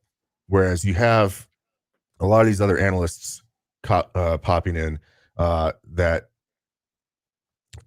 should have a good knowledge of the game, but then they just kind of toe the line with whatever the current headlines are on ESPN or any of those other big platforms. I do love what Joe brought up. JT O'Sullivan and the quarterback school is phenomenal. Great. Phenomenal channel. And it is not just quarterback play. If you go to his original stuff that he has put out, he breaks down defensive coverages. He breaks down the offensive line play, some offensive schemes, some basics. So if you don't know what a cover 2, cover 0, cover 3 type of defense is, a 3-4 versus 4-3, or bear front, things like that, he actually breaks these down in these awesome videos where you're watching film and he's showing you this is how they line up, this is what their assignments are, this is where they're supposed to be covering the field, things like that. It's really awesome to watch those videos and get a deep, in-depth knowledge, and it's going to make your experience watching the game that much better because you're going to feel that much more involved. Unfortunately, again, social media in today's society is about quick hit information. And so you have to go into the nuances and the details of these things to have the true understanding. And people just don't have the time or willingness to sit down and listen to that.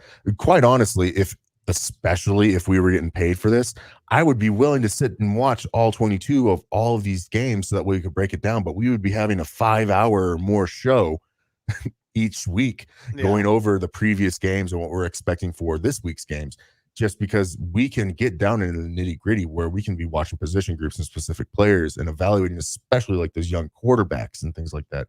Like that's something that I would really love to do, but we just don't have enough time in the day when, like I've got a job to go do and everything like that. And then I've got a family and everything. So it's difficult to do that when it's not your primary focus, your primary job. And hopefully, we don't get the time to do that, but hopefully we're able to interject a little bit more than the average just quick hit take. Like, I don't like the Dolphins. They're going to fucking suck this week.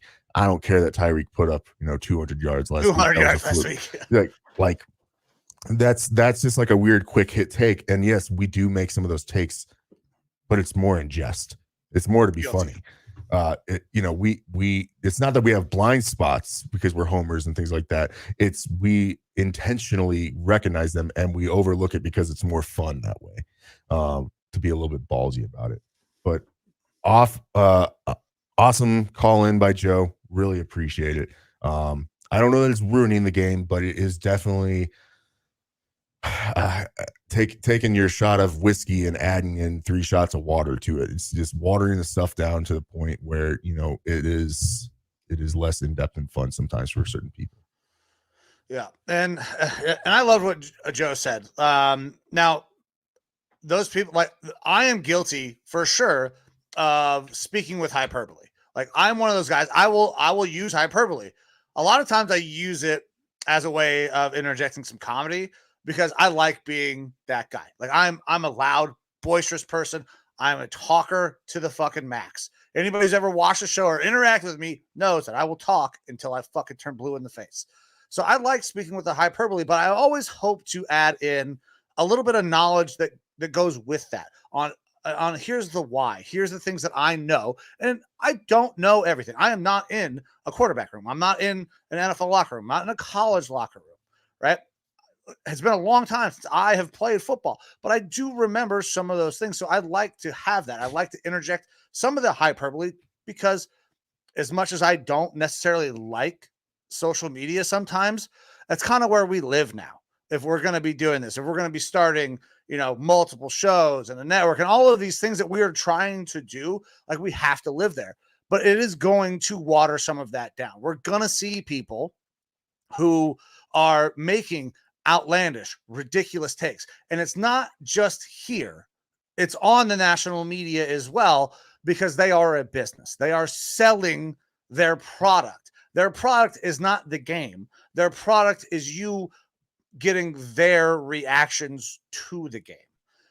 So I understand and why that would be frustrating. Absolutely. There are some people that I just don't listen to when it comes to that. And there are some people I will religiously listen to. Like Amina Kimes, I love her. I think she is so football smart that when she brings up something, I almost 100% always believe it.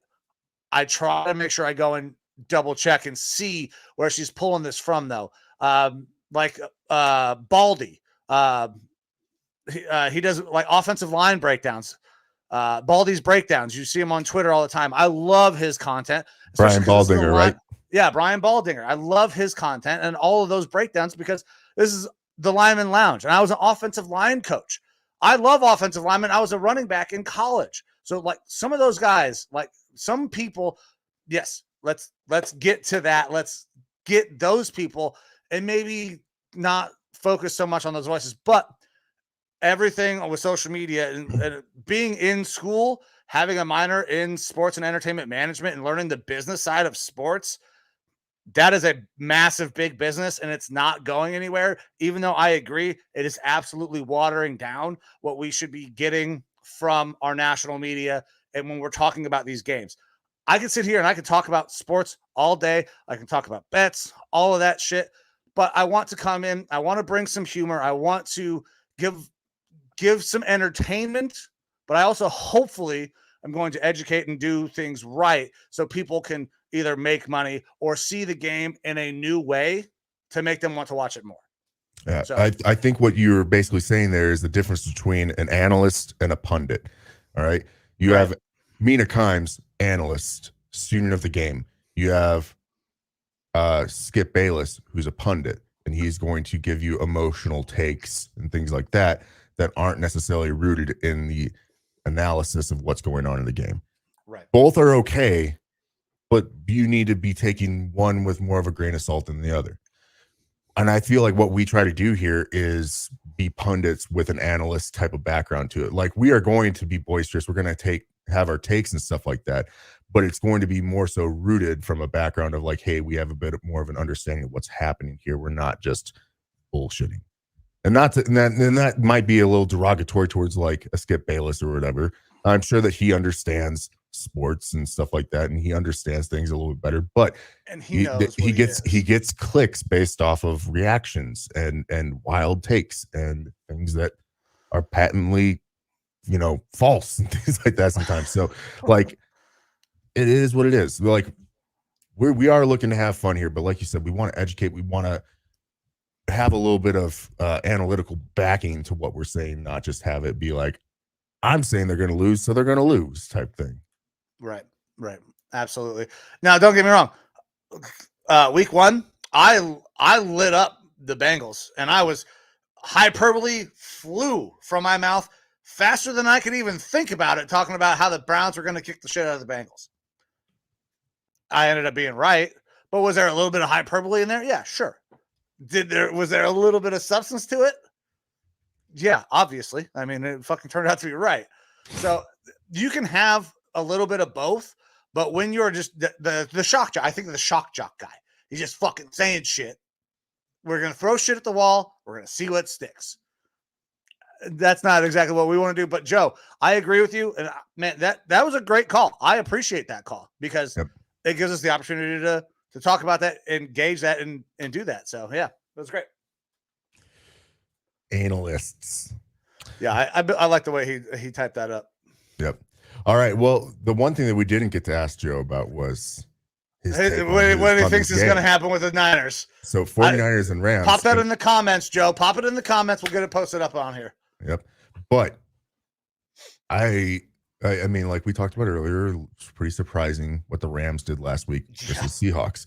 Divisional game, and they play those pretty close. I don't think you're slipping any surprises by the 49ers, though. All right. Even if it is, Inglewood, I don't think you're slipping anything by the Rams on this one. The line is currently San Francisco -7, over under of 45.5. San Francisco, they're 8-0 straight up and 7-1 against the spread in their last 8 games versus the Rams. San Francisco is 11-0 in regular season when McCaffrey starts. McCaffrey's starting. They're playing the Rams. They should dominate them. They should be able to beat this spread. 7 points based on of how the Rams played last week scares me a little bit.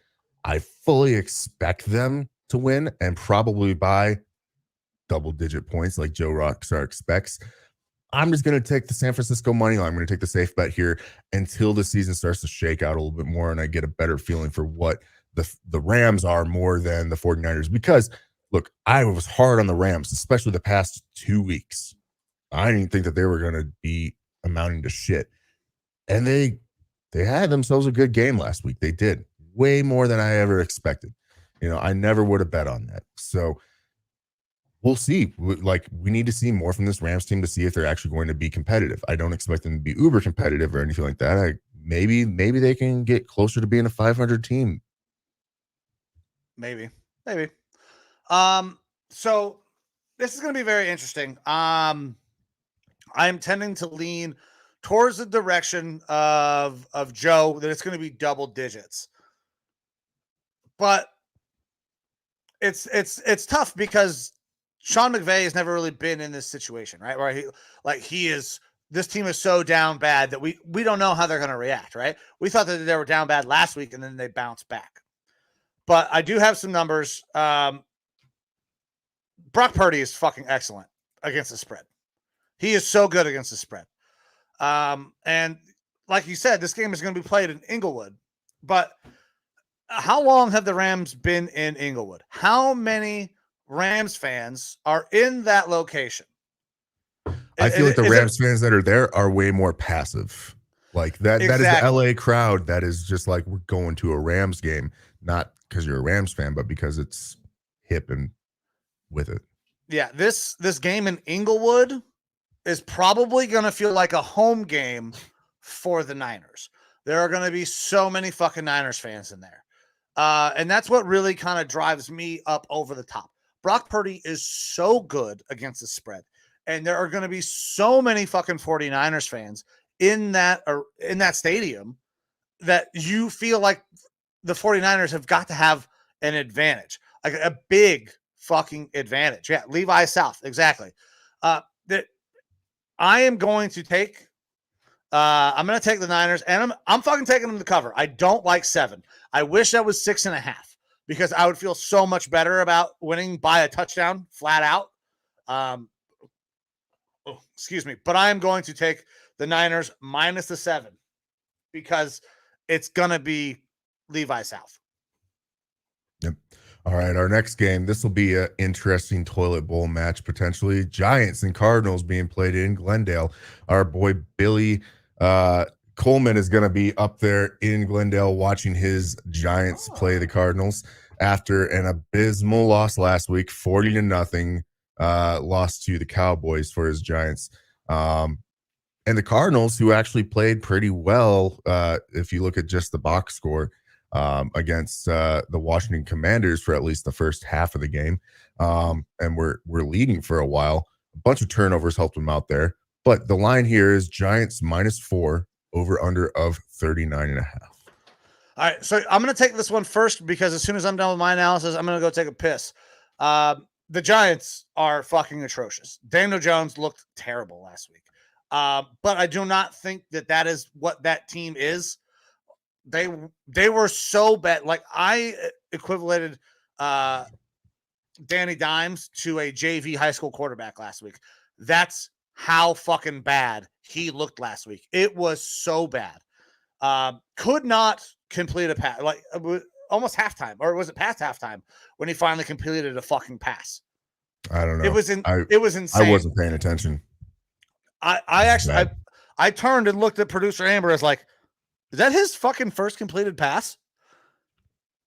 It was that bad.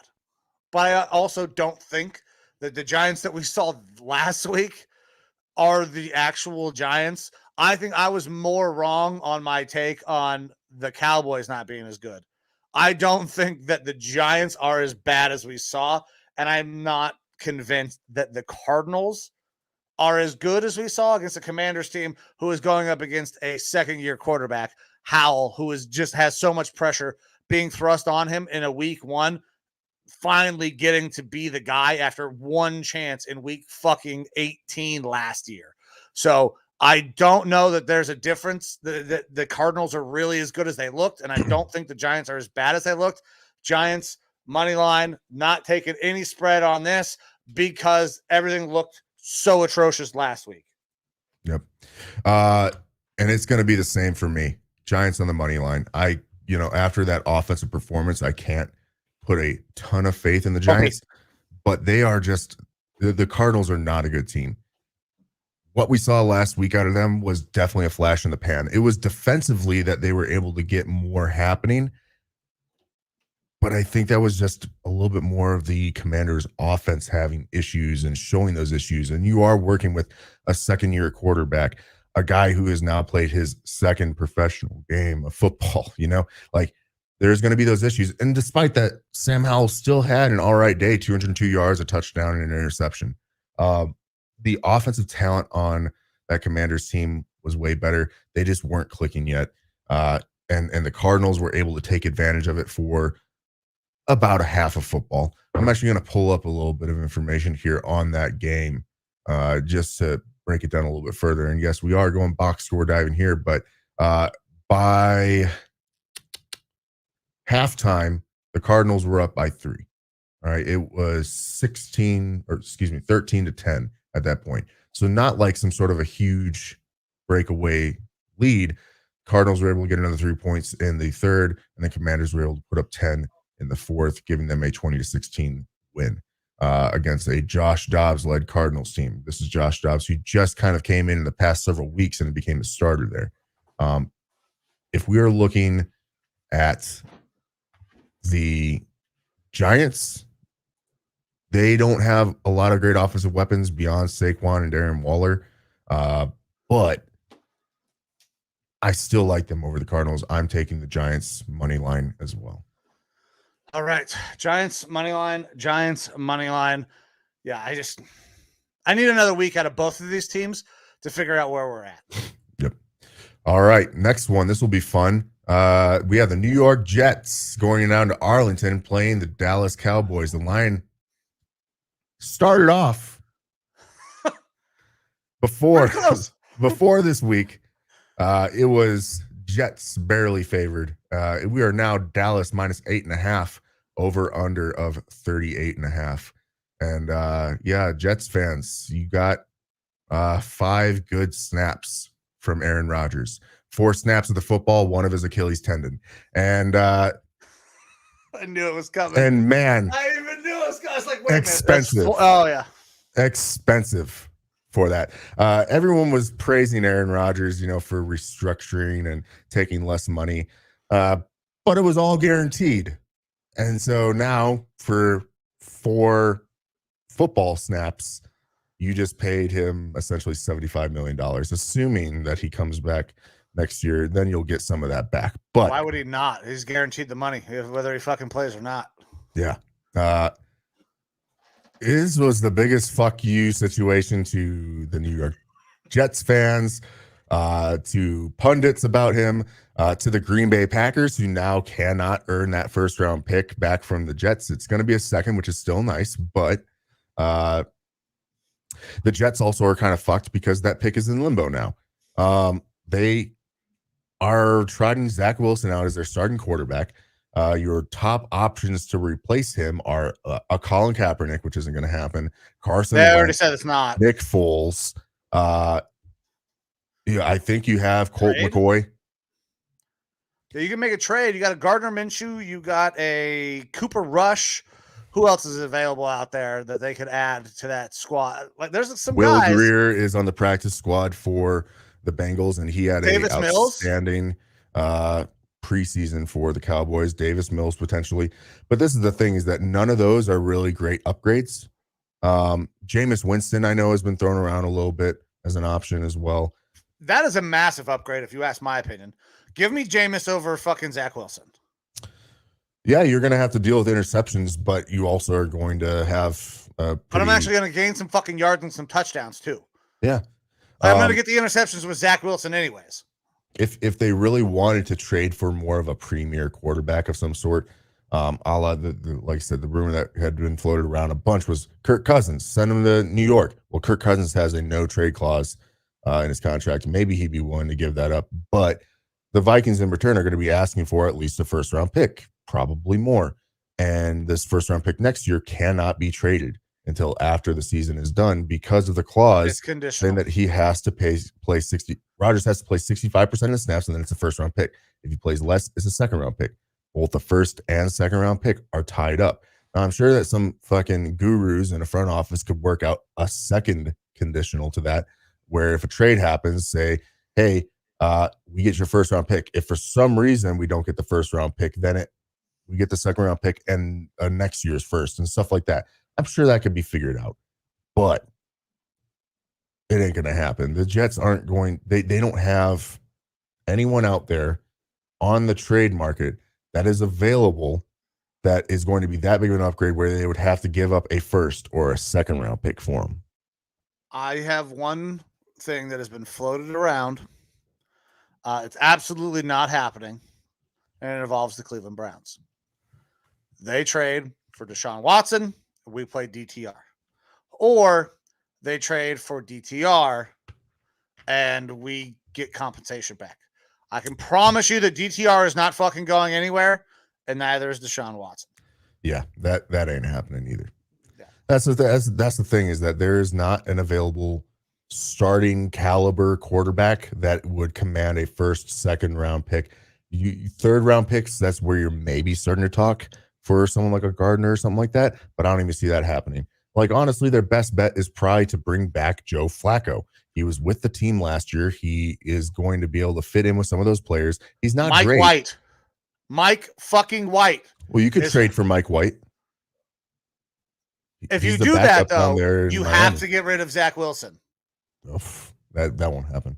Yeah, because you can't bring him back into that system and keep Zach Wilson there. It's not possible. But so the Jets are fucked. They got a win last week. Yeah. So listen, I don't mind being the petty guy that says, I don't think this is a good idea for the Jets. That you were pounding the table way more than I was, saying this is a really bad fucking idea. Aaron Rodgers is super old. He's injury prone. There's no guarantee he even makes it through the fucking season, let alone 2 years. Look, honestly, at this point, Aaron Rodgers versus Zach Wilson might have been a better option for the Jets because I don't know that offensive line is a sieve. That's Zach true. Wilson has mobility. That if you want a quarterback that can last the season, you'd go with Zach Wilson. Aaron Rodgers used to have some mobility, but not like he needs to now, not at 42, whatever years old or whatever he is. So 39. Either way, they're in a real shit spot. I said it from the get-go, their smartest move would be put in for that transition tag for Lamar Jackson. Yep. You need a mobile quarterback. You need someone with upside. You're going to be paying him about the same amount. And the pick compensation is probably going to be a little bit more for Lamar, but you're also getting a guy that is almost half the age, like a lot more tread left on the tire. All right. If you're going for a boomer bust, should have gone for Lamar Jackson and fought it out with the Ravens, but you didn't. You went over, got yourself an old crusty veteran. And that's what I was rooting for as well, because I wanted to see the Ravens have to go into salary cap hell, even more so than what they already are. Yeah. But that didn't happen. So now the Jets are led by Zach Wilson. They've not really made any other major quarterback moves yet that I'm aware of.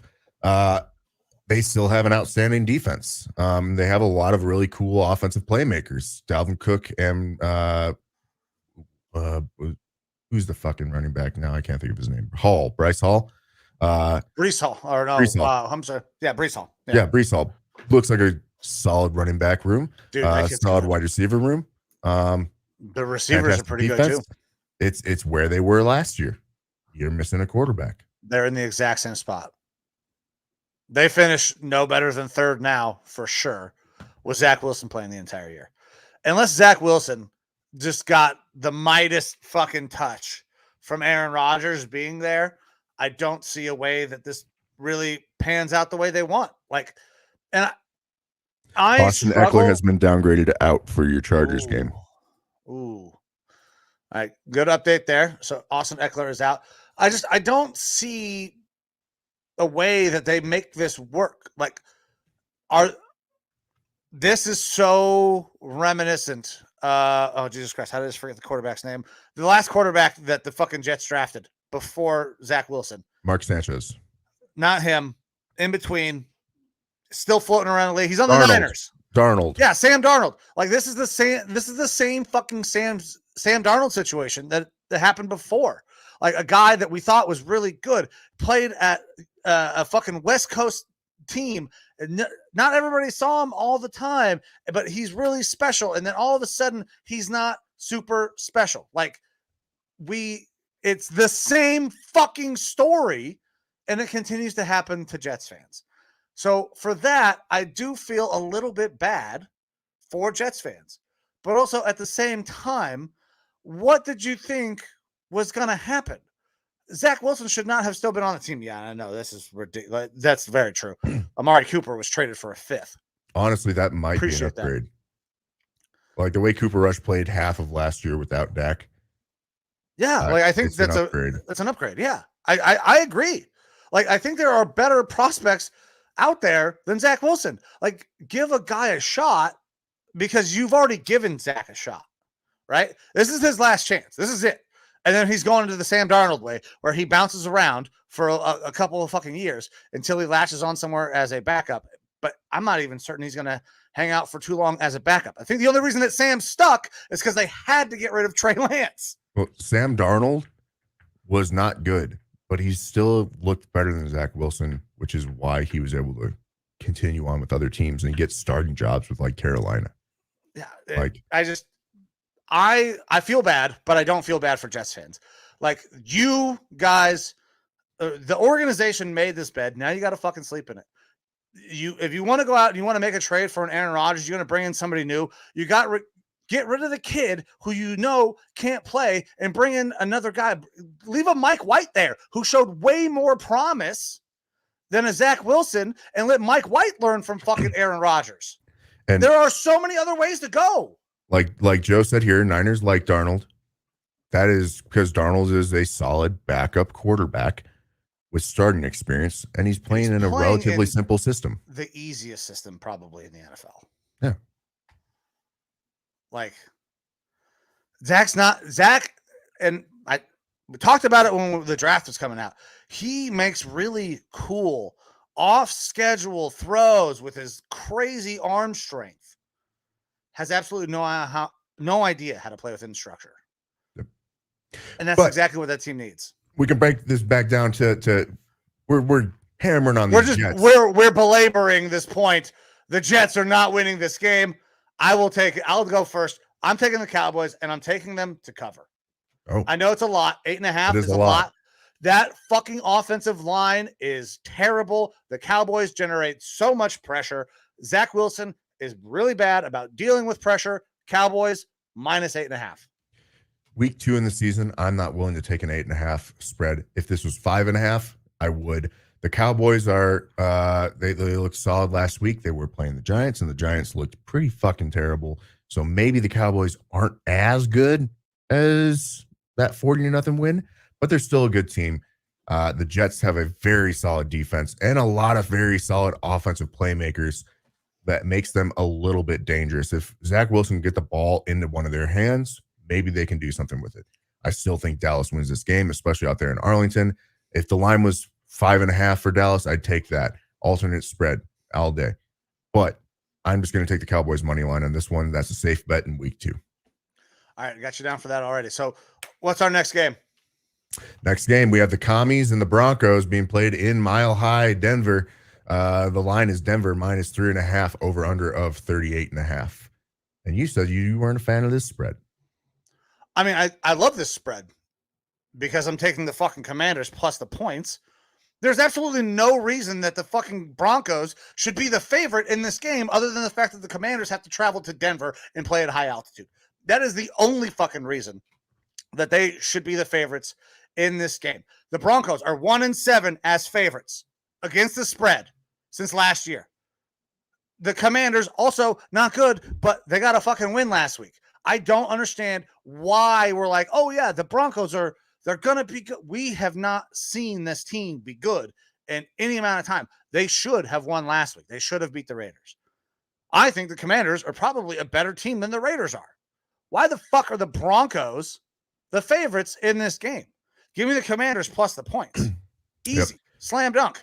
And it's the same thing for me, same reasons. Also, if you're wanting to think about over-unders here, Denver under has hit 68.6% of the game since 2021. That's the best in that span for a team hitting the under because the Broncos don't score points.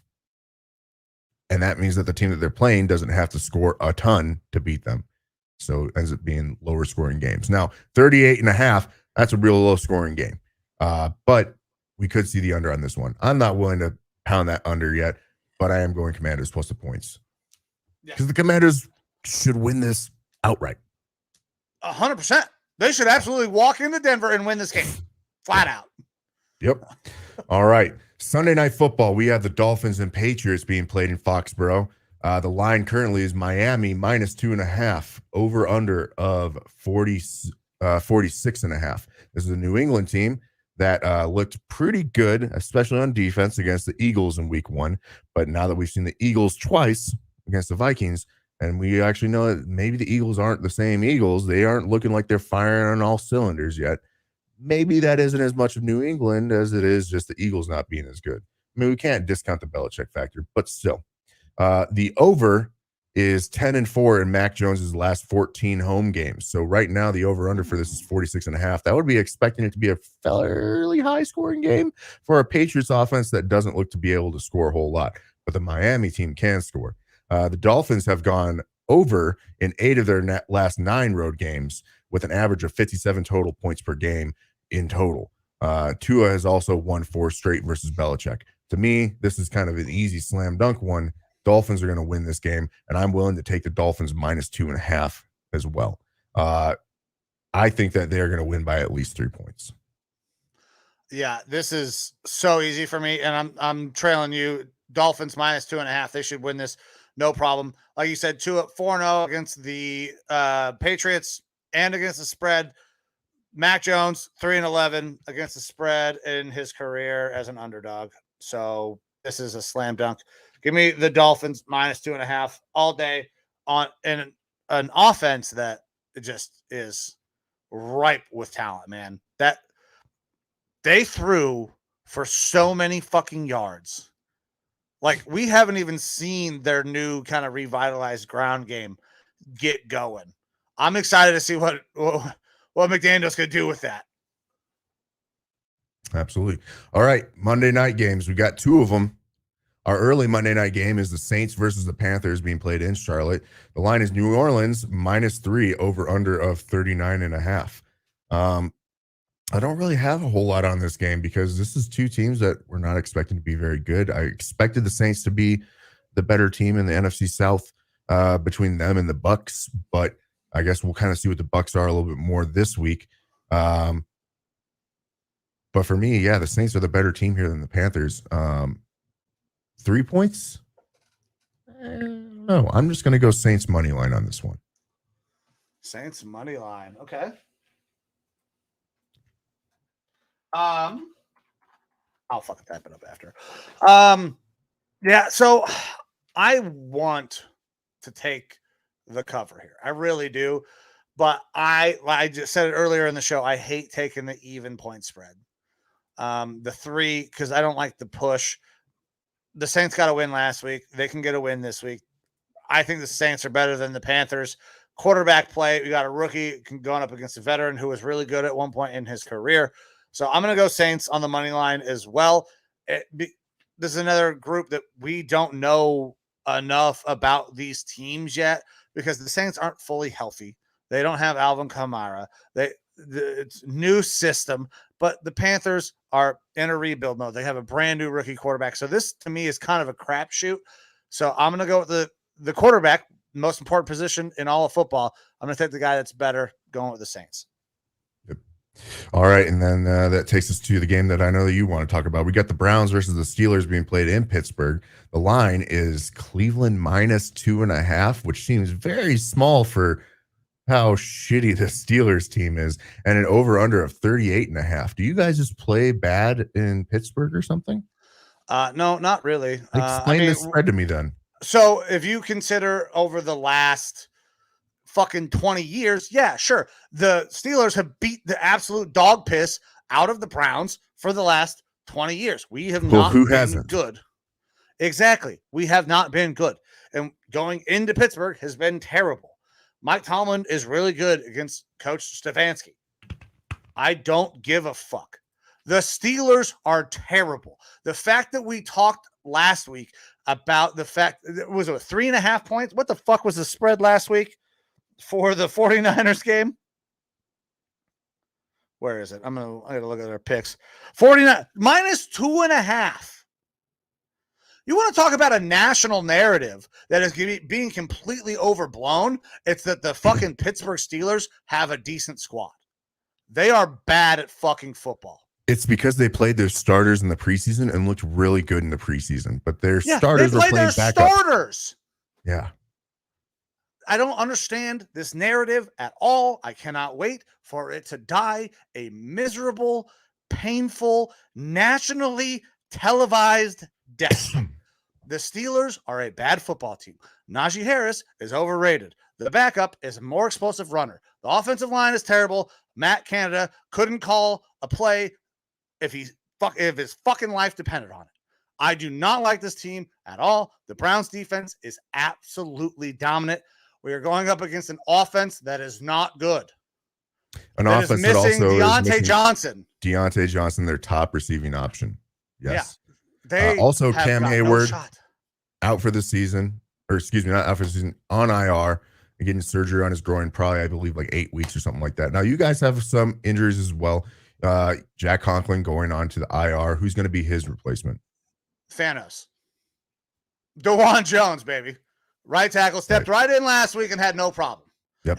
By the way, mountain of a man. His nickname is Thanos. If you don't know how large this person is, he is 6'8", 375 pounds. Well, he's going to have a tough matchup against TJ Watt. Let's see the speed versus the size and the power.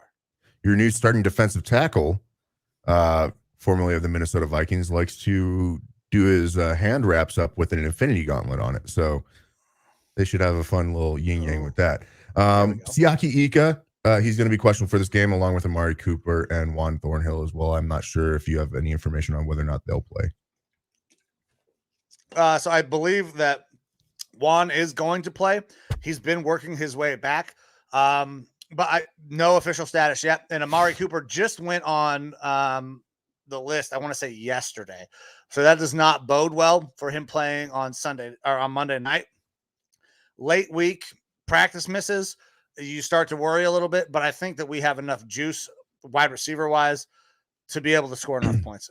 Because here's the thing with this Cleveland Browns offense. Last week, Deshaun Watson did not look good. There's been a lot of vitriol around the Cleveland area about people dogging on Deshaun and people pumping up Deshaun. The truth is that he did not look good last week, but he was good enough to win. And that's all that this fucking team has needed for a couple of years is competent quarterback play, right? Last year, this team is almost the exact same squad. And we had to play our backup for the majority of the year. We didn't get it done. Before that, Baker Mayfield, injured, did not get it done. Like, the talent has been there. We just need a guy who can play competent quarterback play. Deshaun can do that. Is he the Deshaun of 2020? Is he going to come back and be elite? I don't know, but I have very, very serious doubts still because I still have not seen that Deshaun Watson. But he makes smart decisions. He called his own number on the quarterback draw that got us into the end zone. That's a change at the line. Like, he can do those things, and he doesn't have to be 2020 Deshaun because his defense is special and he's got the best running back in the league. The Browns win this game. The Browns cover, no problem. And I'm going to dance on the grave of all of the Steelers fans because I did it to the Bengals. So why wouldn't I do it to the Steelers? And I like the Steelers way less than I dislike the Bengals. Yeah. I'm also taking the Browns to cover this game. I think just on the running game alone, you guys should be able to cover the 2.5 point spread. Yeah. So, all right. And that kind of wraps it up for the week for us. The only other takes that I got is that the Vikings need to go out and sign some fucking offensive linemen because that is a huge reason why we've had the fumble turnovers that we have had. Our right guard is not working out. It's his second year. He is not working out. Our center, Garrett Bradbury, I was not happy that we re-signed him. I liked Schlottman better, but Schlottman still isn't good. Christian Darrisaw not playing was a bummer, but he's going to be back. Brian O'Neill will be fine. But we did lose Oli Semeka Udo, the primary swing tackle for the year. He's on IR now with a hamstring injury. We need to go out and sign Dalton Reisner. And I would be completely okay with us going out and getting Lyle Collins as well because he's got a little bit of tackle guard flexibility. Both of those guys should be guys that we can go out and sign this week on a long week now for us and start getting them ready to play. Specifically, Reisner starting at right guard, because that right side of the line, right interior side of the line, is just abysmal. We picked up Leatherwood on our practice squad, who is available to be taken by any team because he's on a practice squad. Give him a couple. Listen, I'm not a big Leatherwood fan. We'll see how he works out after a couple weeks. That's not the move you make right now. Give him a couple weeks with Coach Callahan, though. Maybe that's a guy you take a look at about going and getting. But yeah, you guys need a ton of offensive line help. So, all right. You got anything else for the week? Are we ready to wrap this thing up and go catch some college football? Yeah, absolutely. All right, guys. Well, hey, thank you very much. This is the Lineman Lounge. I'm Mike. That's Evo. We are back every week. We take you all the way through the NFL season, break down games, give you our picks, make our bets, and then, you know what? I'm on a pretty good fucking streak right now. If you guys want to interact with us, the show, anybody else in the Lineman Lounge community, you can go to the Facebook, Twitter. If you want to watch our show, you can go to YouTube. If you want to listen, any podcast platform, you should be able to find us there. But with that, guys, we just want to say thank you. Anytime you spend time with us, we appreciate that, because time is your most valuable possession. So thank you, guys. Evo, you have any parting words? No. Get ready for a fun week of football. I'm super stoked that we're back week 2. It's kind of nice not having the pressure of having my team play on Sunday to have to worry about that. You know, just got that loss fucking done, out of the way, over with. So done. All righty. I'm ready to go, boy. All right, guys, this is the Lineman Lounge. We're going to get the fuck out of here. We appreciate you. We'll see you next week. See you.